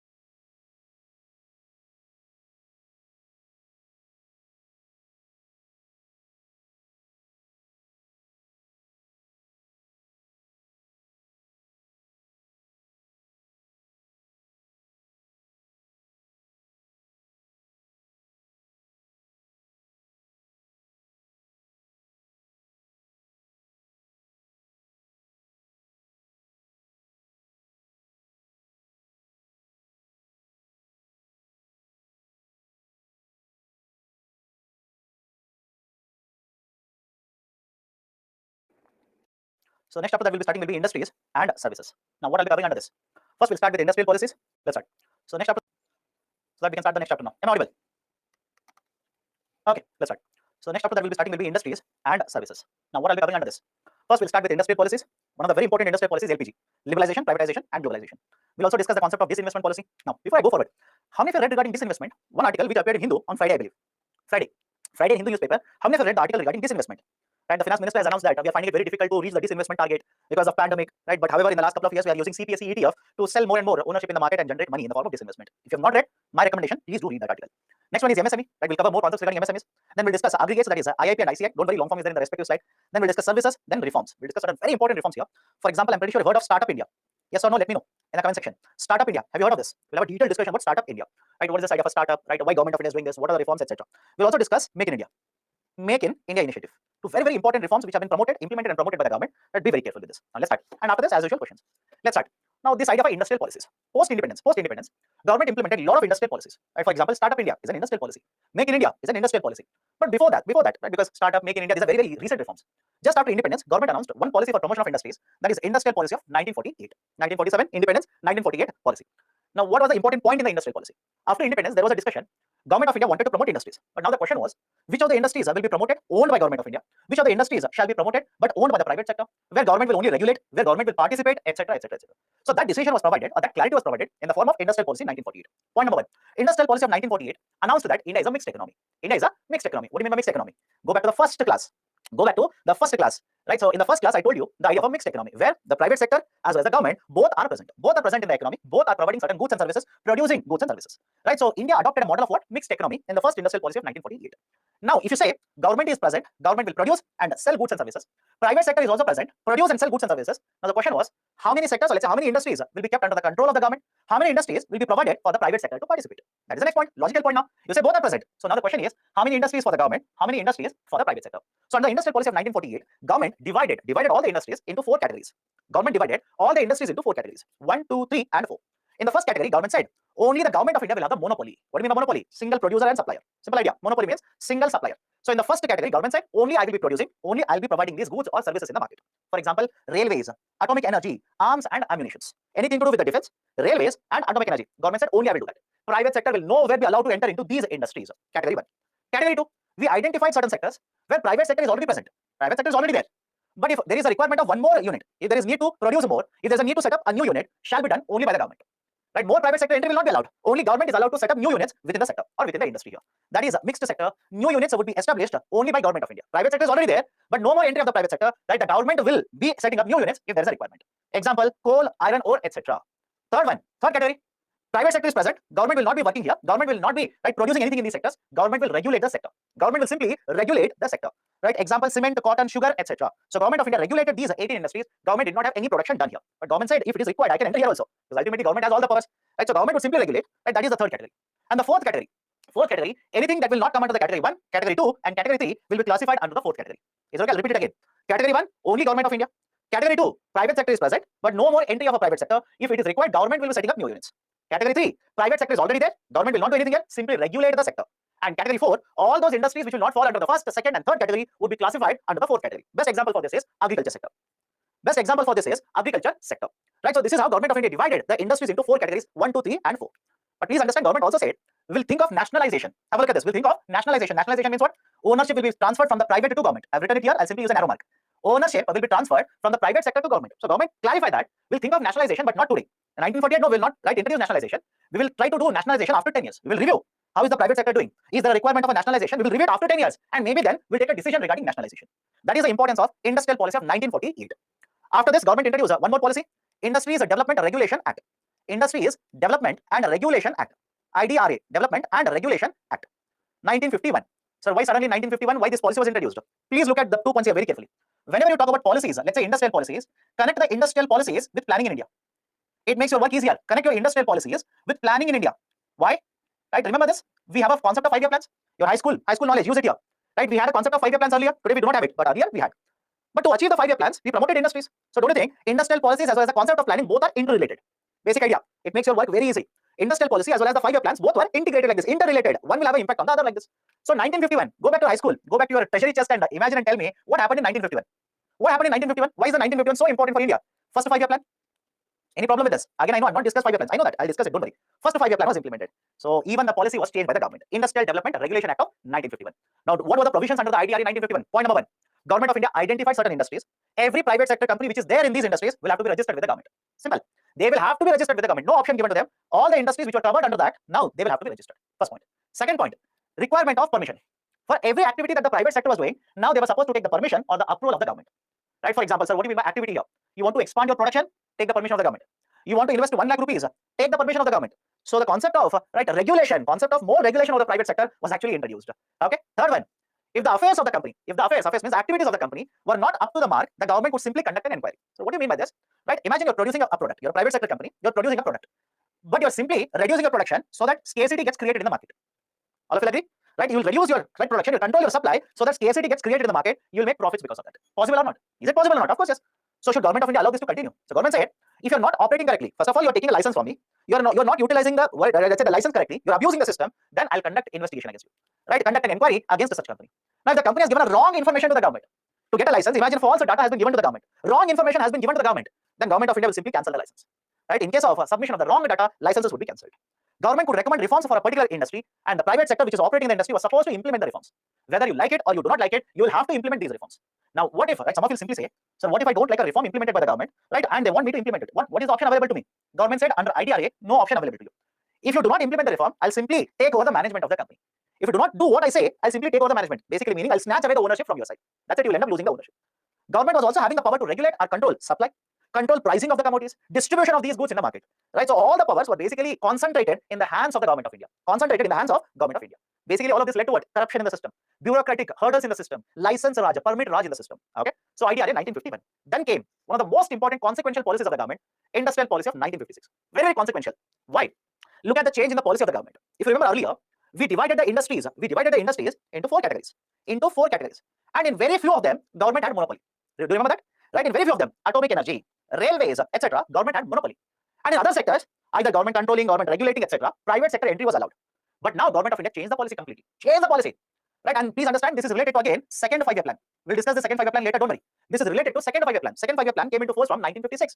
So obviously 5-year, 51 to 56, second, 56 to 61.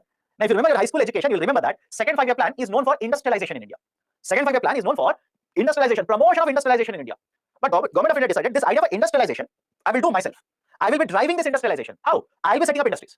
Rather than allowing the private sector to set up the industries and operate, I will control these industries. That's the beauty of the second 5-year plan. So have a look at this industrial policy of 1956. Rather than having 4 categories, now the industries were divided into 3 groups: Schedule A, Schedule B, and Schedule C. Look at Schedule A. Look at Schedule A. Schedule A controlled or brought 17 industries. Right? We brought 17 industries under Schedule A. 17 industries. And most of these industries were very, very consequential, very, very important for running of the economy. Right? For example, arms, ammunition, mineral oils, steel, coal, iron, etc. All these earlier, where private sector entry was allowed, the government of India started setting up industries. Right? That is Schedule A. Schedule B, before going to Schedule B, now Schedule A, can I say this led to the growth of public sector companies in India? Let me know. This led to growth of public sector organizations in India. Public sector organizations.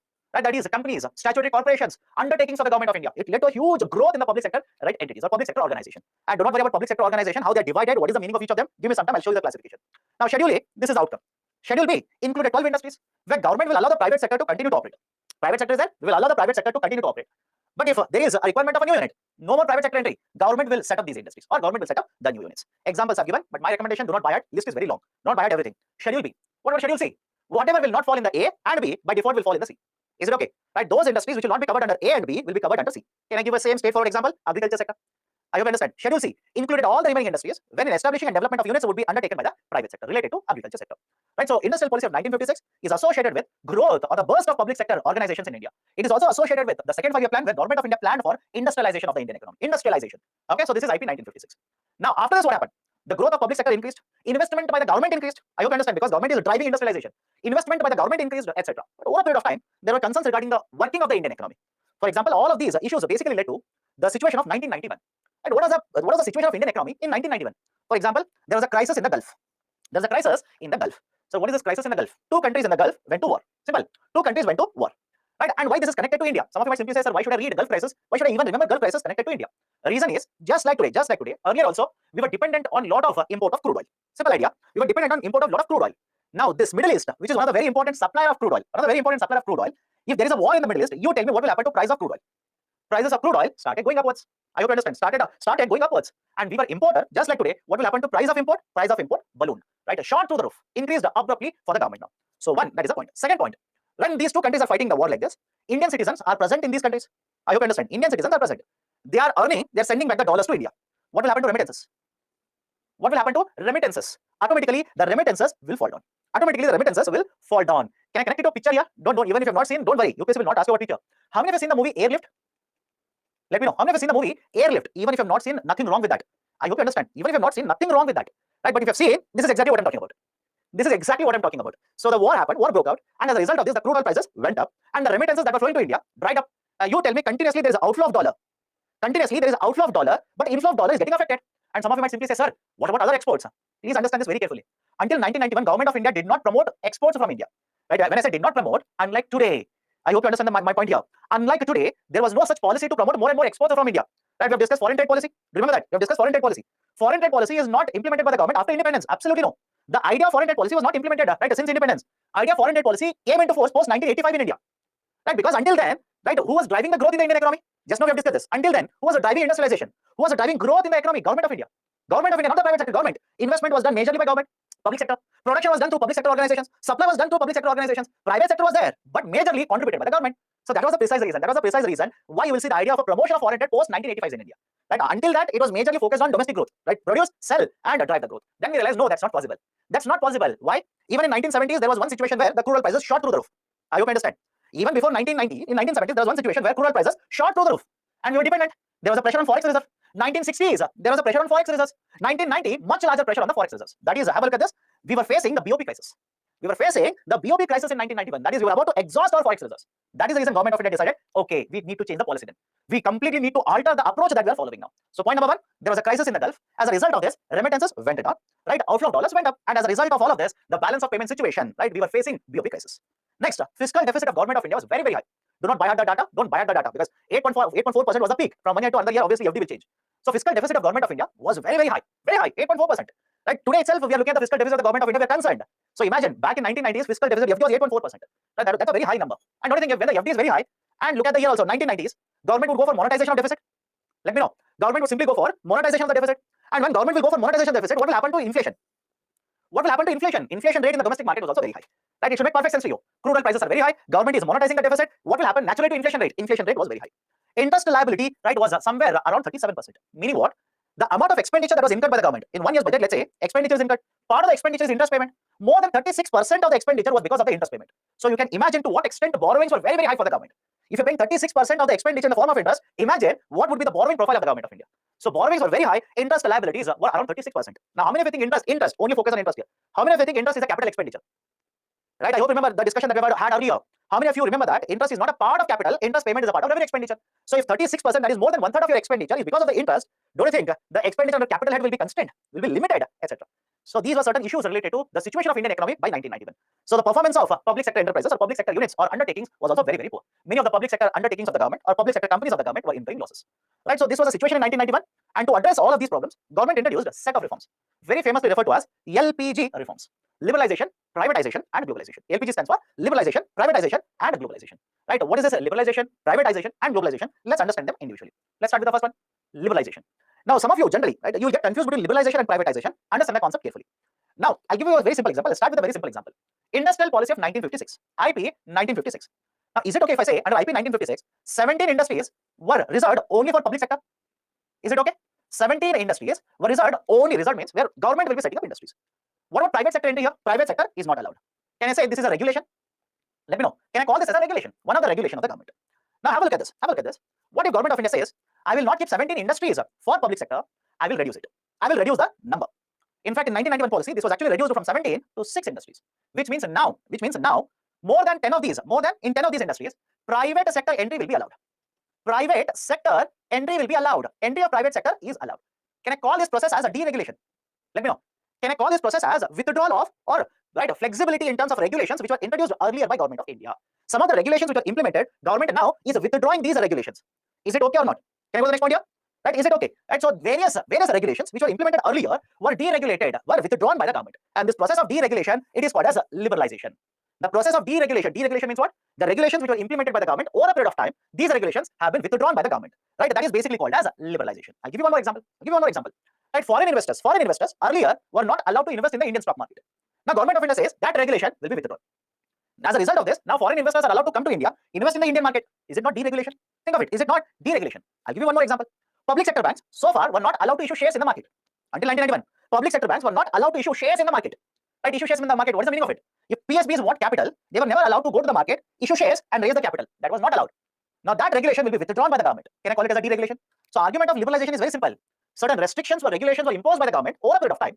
Right? Many of these regulations now were withdrawn by the government, or basically reduced by the government. So the process of deregulating the economy, it is called as liberalization. Right? It is referred to as liberalization. Now what happens in a privatization? Now look at second example and tell me if both are one and the same. Government of India, second example now. Government of India sells Air India. Is it the same as a deregulation? Think of it and let me know. Is it same as deregulation? No, my dear. It's not same. Why? Private sector is already present in the civil aviation market. I hope you understand. Private sector, it is already present in the civil aviation market. Right? Have you not heard of SpiceJet? Right? Vistara, Indigo, all these are private sector companies. So private sector companies are already present. It is deregulated already. Now, government is present. Government will sell away the ownership of the company. That is a privatization. That is the basic idea of a privatization. Both are different. Do not be confused. Liberalization, regulations will be withdrawn. Privatization, assets which are owned by the government are being sold. Right? Two different concepts. So examples of liberalization in industrial sector. I told you some time ago in industrial sector, earlier, most of the industries were brought under the monopoly of Government of India, under the complete control of Government of India. Now it was reduced. Right? It was reduced to 6. Over a period of time, it has been reduced. Today, remember this, atomic energy. Today, atomic energy, anything to do with atomic energy, this is the only industry which is under the complete control of the government. Complete control. Atomic energy, it is under the complete control of the Government of India. What about railways? Let me know. Railways, some of you are saying, sir, railways. Some of you, think of it and tell me. That is where you have to read current affairs. Railways, is private sector entry allowed in railways? Private sector entry, is it allowed in the railways? Answer is yes. Answer is yes, private sector entry is allowed. We'll discuss that. Many of the routes in India, private sector is allowed to operate the routes. It is allowed. Right? So I hope you understand this. Right? So private sector is allowed in the railways. So it is atomic energy, where complete control is with the government. Many of these industries now have been opened up for the private sector participation. Okay? Right? Apart from this, earlier, have a look at this. We'll come to this again also, but anyway, since I've written it. The Government of India earlier had a policy of reserving certain products to be manufactured only by MSMEs. Have a look at the point here. Earlier, Government of India had this policy of reserving the products which were manufactured only by MSME. Sir, why was the policy implemented? You tell me, a MSME, can they compete with the larger companies? You have seen the definition of MSME. You tell me, right? If an MSME manufactures this pen, Tata also manufactures this pen. Do you think both of them can compete with each other? The company Tata will basically trample the other company and force it to shut down. So what Government of India did was, they introduced the concept of reserved products. At one point of time, more than 600, 800 products were reserved only to be manufactured by MSMEs. Right? Other companies, larger companies were not allowed to manufacture them. That way, we protect the MSMEs. But how many of you think this is the right approach to promote the MSME sector? Think of it and answer. How many of you believe that this is the right approach to protect and promote the MSME sector in India? No, this is not the right approach. Why? I'll tell you. Right? Imagine you're a manufacturer. Okay, imagine you're a manufacturer. You're manufacturing this pen, and other larger companies will not be allowed to manufacture this pen. Will you invest more and more, purchase better technology? Will you become more competitive if I'm protecting you from competition? Basic idea. Right? No, you will not do that. You will not be focused on that. Why? You know there will be no competitor from large companies which will come to compete with you. That is the precise reason. That's the precise reason. What we have done today. Do we have the idea of a reservation for MSMEs today? No. We do not have the policy of reservation of the goods for MSME. We have de-reserved. Earlier, MSMEs were referred to as SSI. Some of you simply say, sir, you're writing MSME or you're written SSI, but you're using term MSME. Earlier, we had a classification called as small scale industry. Small scale industries, SSIs. Today, we have brought all of them under the concept of MSME, micro, small, medium enterprises. So some of the goods which are reserved for SSI have been de-reserved. Right? These regulations have been withdrawn. What about financial sector? Banks were allowed to go to the market, issue shares and raise capital. Foreign investors were allowed to come into India, invest in the stock market. Right? The private sector, foreign banks were allowed to come into India, set up banks in India. So whatever regulations were there in the financial market like this, these regulations also have been withdrawn. Taxation reforms. Earlier, understand this. Right? The tax was much more complicated. Taxation structure was very much complicated. Government of India set up a committee, and based on the recommendations of a committee, right? So what is the name of the committee? Rajachalia Committee. Rajachalia Committee. Rajachalia Committee. And based on the recommendations of the Rajachalia Committee, we have simplified the taxation structure. We have simplified the taxation in a much better way now. Right? So taxation reforms were implemented. Foreign exchange reforms were implemented. Do you remember? We implemented LERMS. 92, 93, we implemented LERMS. Later, we shifted to floating exchange rate. Market determined the floating exchange rate. Right? Is it not promoting more and more better methodology, withdrawing the regulation, right? Implementing a better methodology to determine exchange rate. Rupee was devalued by the government in 91 and 92, and after that, we have shifted to floating exchange rate. Trade policy, import licensing was abolished, removal of export duties. Right? Please understand, I told you some time ago, before 1985, in fact, it is like this, before 1985, we did not have a foreign trade policy. Why? It was basically a policy of inward-looking policy. Remember the term, inward-looking policy. What do you mean inward-looking policy? We'll promote growth by promoting industrialization and consumption within India. We'll promote growth. But now understand this carefully. If you want to promote industrialization, you'll require imports. Or if you agree, you'll require imports. And if you import, you'll require dollars. So now understand the logic here. Right? Understand the logic. Government of India before 1985 used to have this policy. One, we will try to replace imports. You require imports, but if you import, you'll have to pay in dollars. We don't have dollars. So what we will do is, one, we'll try to replace imports. What do you mean by replacing import? Please have a look at this example. Rather than importing this marker, what if I produce the marker in India? Let me know. What if rather than importing the marker, I produce this marker in India? Will I be importing this marker later? Do I require to import this marker? Of course no. This is called as import substitution. I hope you understand. This is called as import substitution. I will produce in the domestic market rather than importing. I will procure from the domestic market itself. So import automatically will come down. But how many of you believe import substitution is the right approach? Think of it. Think of it. How many of you believe import substitution is the right approach? Right? Even today, think of it. Even today, for example, solar panels. Do we have competitive manufacturers in India? Do we have competitive manufacturers in India? Import substitution will work out only when you have very good producers in the domestic market. But in all the sectors, we don't have that ability. Right? Even today, and you're talking about 1990s, you're talking about 1970s, etc., etc. That is the precise reason we have the policy. Right? For example, today government of India says Atmanirbhar, right? Atmanirbhar policy, self-reliance policy. It's not the first time. It's not the first time that the government is talking about self-reliance. Under planning, we already have used the idea for self-reliance. But right, not a very good policy in the past. But today's policy is completely different. Right? Don't come to a conclusion based on the past. Do not come to a conclusion. Even this is bad. Absolutely no. Earlier, the structure of Indian economy is completely different. Private sector participation very limited. Government incentivizing private sector very limited. Today, do you think it is the same thing? Today, do you think it's the same thing? If you look at the overall investment in the Indian economy today, right, a large chunk of the investment, generally more than 50% of investment comes from the private sector. Right? Earlier, before 1991, public sector. So the structure of Indian economy is different. Obviously, the outcomes will be different. Right? So the argument is simple here. Foreign trade policy was implemented henceforth. 1985, for the first time, we implemented foreign trade policy, but only for 3 years. But after 1991, we started having a practice of 5-year policies. 5-year policies after 1991. Right? So under that, import licensing was abolished. That is, to import all these products, you don't require a license. Only some of them require a license. So abolition of import licensing. Promote more and more exports so that you have sufficient forex reserves. Removal of export duties. Right? So these are basically some of the deregulation reforms which were implemented by the government under the head of liberalization. What about privatization? What do you mean by privatization? Have a look at this. Privatization simply means ownership of the government in the entities. And the government has certain entities under its ownership. So the government's ownership will be reduced. The ownership of the government in these entities will be reduced. And as a result of this, what can you generally observe? Whenever a government will follow a policy of privatization, what can you observe? One, public sector will start contracting. Is it okay? Public sector will start contracting. Right? That is, presence of the public sector will start coming down. Do you think the same thing will happen in liberalization? Think of it. In liberalization, government is present. Government will allow the private sector to operate. Right? No, you will not see the contraction. But in privatization, if government of India will sell away the ownership, privatization, that's exactly what happens. Sell away the ownership. Will the public sector contract or not? Public sector will contract. So contraction of the public sector, disinvestment, I'll come to this. Disinvestment policy is followed by the government. Increased participation of the private sector. Competition between the private sector will be promoted. Now, when you say government entities, right, where do you find disinvestment done by the government? Look at the structure. Please look at the structure. Some of you will get confused when you read about these in the newspapers. Understand it very carefully. Now, when I say Ministry of Railways, let me start with an example. When I say Ministry of Railways, can I simply say Ministry of Railways is part of Government of India? Right? Understand this. Can I say Ministry of Railways is a part of Government of India? It's not a separate entity. It is just a part and parcel of Government of India. Who will basically oversee the implementation of railway policy? Ministry of Railways. But who is heading the Ministry of Railways? Railway Minister. Railway Minister is a minister for the government, or under the government. There is a ministers like this. One of the ministers is Railway Minister. What about the finances of the railways? Is it provided independently? Independent in the sense, is there autonomy in the operation of Ministry of Railways? Autonomy means, is it working independent of Government of India? Absolutely no autonomy. Tomorrow, if Prime Minister will call up Railway Minister and say, introduce this policy, they will have to do that. Right? The Prime Minister will simply call up and say, replace this policy. The minister better do that, or else generally you see minister getting replaced. So the argument is simple here. One form of a government organization is like a departmental undertaking. What do you mean by departmental undertaking? I'm using the term departmental undertaking. You can also say ministerial undertaking. A department or a ministry which is part of the government will be controlling certain sectors or industries. Simple. It is responsible for the industry. It is responsible for implementation of the industry. Right? Best example for this is Department of Post and Ministry of Railways. Come to the extreme side of this. Extreme opposite, exactly opposite of this. Government companies. Government companies. What is a government company? These are established under Companies Act. These are established under Companies Act. Right? Companies Act of either 1956 or Companies Act of 2013. Example, let me start with the example here. Coal India Limited. CIL, Coal India Limited. And what about the second one? Steel Authority of India Limited. Now compare between, I'll write a number here. Compare between 1 and 3. Compare between 1 and 3. And tell me, is it okay if I say in 1, it is part of the government. It is part of the government. And number 3, it is a particular company where majority of the ownership is with the government. Any problem with this? I'll repeat it again. Number 1, it is basically part of the government. Part and parcel of the government. And what is this number 3? These are established under Companies Act. So they have independent recognition. All of you agree? Let me know. These have independent recognition in the market. Coal India Limited is different. Government of India is different. Whereas, how many will say Ministry of Railways is different? Government of India is different. Can I say Ministry of Railways is a part of Government of India? Part of Government of India. Right? Whereas in case of government company, at least 51% of ownership of the company is with the Government of India. At least 51% is with the ownership of the company is with Government of India. Here, part and parcel of the government. There is no concept of ownership. Government of India, right? Under Government of India, these are there. Second, these are established under Companies Act. What about Department of Undertaking? Is there any act for Ministry of Railways? Right, let me know. Is there any constitutional provision which says a Ministry of Railways has to be set up? Absolutely no. Absolutely no. There is no legal backing to this. These are the ministries which are created by the government. And let me know, can Government of India tomorrow abolish Ministry of Railways? Possible or not? Again, they will not do that. Don't panic and start typing. This faculty is saying like this. Is it possible or not? That's what I'm asking. Is it possible or not? Of course it is possible. Can they take Ministry of Railways, merge it, keep it under Ministry of Home Affairs? Possible or not? Just think of possibilities. Okay, I'm not saying they will do that. Yes, it is possible. Whereas Companies Act, don't you think it will provide a legal recognition to these companies? These are independent. These are autonomous. At least on paper, these are autonomous. Right? Why I'm saying at least on paper it is autonomous. Think of this very carefully. Imagine there is a government company. I hope you understand. Imagine there is a government company. At least on paper, I'll say it is autonomous.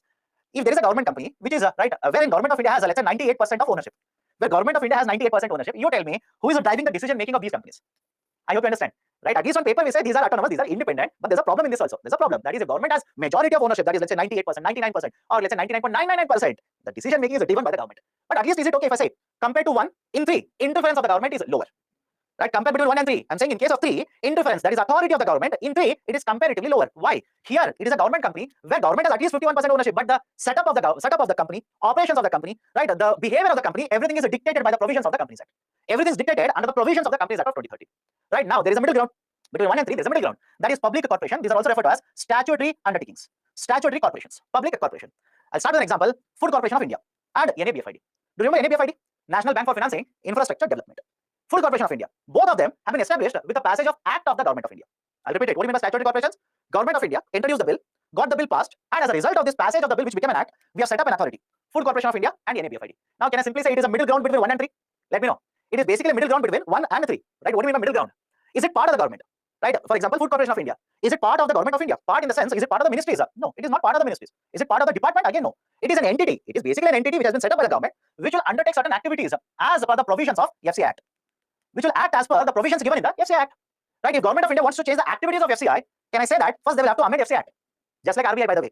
I hope you understand. Just like RBI, if Government of India wants FCI to do something, right, increase its activities, introduce one more activity, can they do it just like this? Absolutely no. First they will have to amend the FCI Act. What about the people who are appointed for FCI? There is a process which is given in the FCI Act. Right? What is the tenure of the chairman? Again given in the FCI Act. What are the functions of FCI? It is given in the FCI Act. So everything comes from the Act. Hence this is called as a statutory corporation. Hence this is called as a statutory corporation. Now, how many of you think, right, you can own, I can own shares in the statutory corporation? Let me know. How many of you think that, right, you or I can own, right, shares in the FCI? Can we own shares in the NABFID? No. Right? Why? These have been set up under the Act of the Government of India. Later, right, once they are shifted to a government company, that is, they are registered under the Companies Act. Now, these companies, the shares can be sold in the market.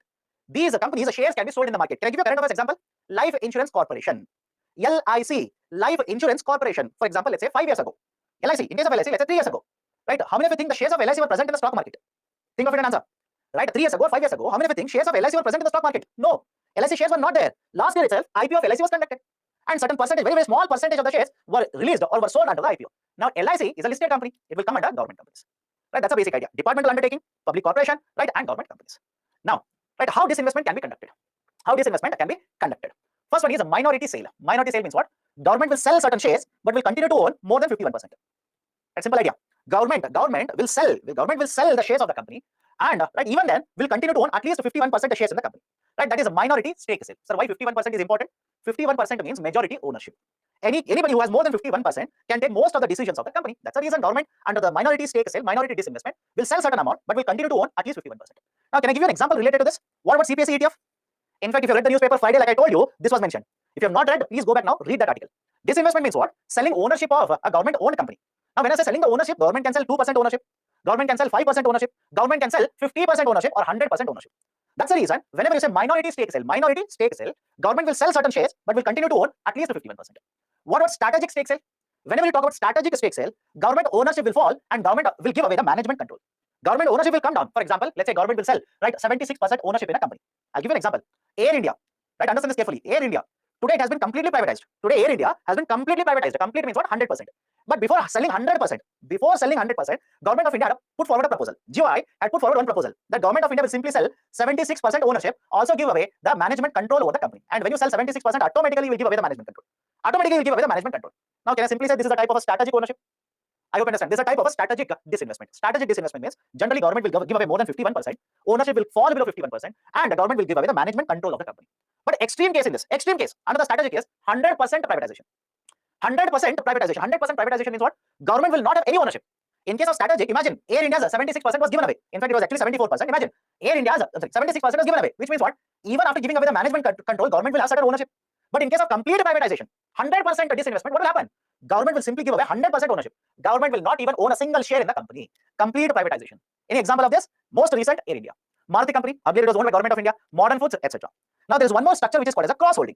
Last concept, we'll stop after this. Cross-holding. What is this idea of a cross-holding? Follow this carefully. Follow first. Imagine there is a company A owned by the government. Company A owned by the government. Company B again owned by the government. Both of them are owned by the government itself. What the government will do is they will sell company B to company A. I will repeat it. They will sell company B owned by them to another company A, which is again owned by them. Right? Now, after the sales is done, can I write the structure like this? Can I write a structure like this? Government owns company A, which owns company B. Don't say both are one and the same. Absolutely no. This structure is different. This structure is different. This is called as a cross holding. Whenever you move from example 1 to example 2, this is called as a cross holding. Right? Another company which is owned by the government owns one more company which was earlier owned by the government. This is called as cross holding. So why does the government do this? Government wants to earn money. Government wants to earn money. So if B is owned by the government, B will be sold to A. Can I say A will pay money to Government of India? I hope you understand this. A will purchase company B, and when they are purchasing, they will have to pay money. So government will be able to generate money. And point number 2, have a look at this. Point number 2, even after cross holding, can I say Government of India has indirect control over the company B? Not direct, indirect. And what if it's a company which is very important for Government of India? For example, there is one example that I've written here, Rural Electrification Corporation. REC was owned by the government, sold it to one more company, PFC, Power Finance Corporation, again owned by the government. Don't you think rural electrification is very important for the government? When I take a power sector, there's a scheme, Pradhan Mantri, there's a scheme, electrification, rural electrification, household electrification. I'll show you that, don't worry. REC, Rural Electrification Corporation, is the nodal agency for it. That is basically the idea. Okay, so government doesn't want to give away the ownership, will continue to own the company now indirectly. That is basically the idea of cross holding. Done. So this is how Government of India will conduct a complete privatization or minority stake sale, and basically the methods under the disinvestment. Okay, now let me stop here. Tomorrow we'll continue from here. Right? So what will the government do when they will conduct this disinvestment? How the funds are used? Latest policy of disinvestment, right? National infrastructure pipeline, national monetization pipeline, etc. Now, before I wind up, any questions that you people have, let me know now. Only speaking to Hindu and Indian Express will it suffice for GS3 economic current affairs portion? My recommendation is more than right. If you can read all the articles in Hindu and Indian Express, it should be more than sufficient. But sometimes you would require more resources also. For example, Yojana, Kurukshetra, etc. You require more resources. Okay, done. How will government get money in case of cross holding? Right? I hope you understand. Companies have different independent recognition. Steel Authority of India, it is not a government party. It is not part of the government. It is owned by the government. It is not government. I hope you understand. Right? For example, the railways, IS officers will be there in the railways. Right? Government employees are there in the railways. Right? So I hope you understand the difference between both of them. So whenever one company will be sold to another company, the buying company will pay money. It is as good as a transaction. Okay. Okay. Any other question? CPSE ETF, Central Public Sector Enterprises ETF. We have discussed that there are certain shares of these 12 CPSEs. They have been clubbed, and this will be sold in the form of ETF, exchange traded fund in the market, bought and sold in the market. Industrial sector, point 2, which slide? You tell me industrial sector, point 2. I don't understand which slide you're talking about. Okay, industries reserved for PSEs were reduced. My dear, is it not written here itself? 17 industries were reserved only for public sector. Now the list has been reduced. Is it Saubhagya scheme for rural electrification? Yes. Pradhan Mantri Saubhagya scheme. Sarj Bijli Har Ghar Yojana. Example of minority investments. In most of these PSEs that you can see, it is minority disinvestment only. Best example is CPSE ETF. Okay. Any other doubts? Does MSP also depend on quality of a product? From one crop variety to another crop variety, the MSP will change. Okay, done then. We'll stop the discussion today here. We'll continue with the discussion from this slide tomorrow. That is government companies, how the disinvestment, once it is conducted, how the funds are used. We'll start from this slide tomorrow. Okay, so that's it from my side for today. We'll stop the discussion now. We'll continue the discussion tomorrow. Have a great day ahead.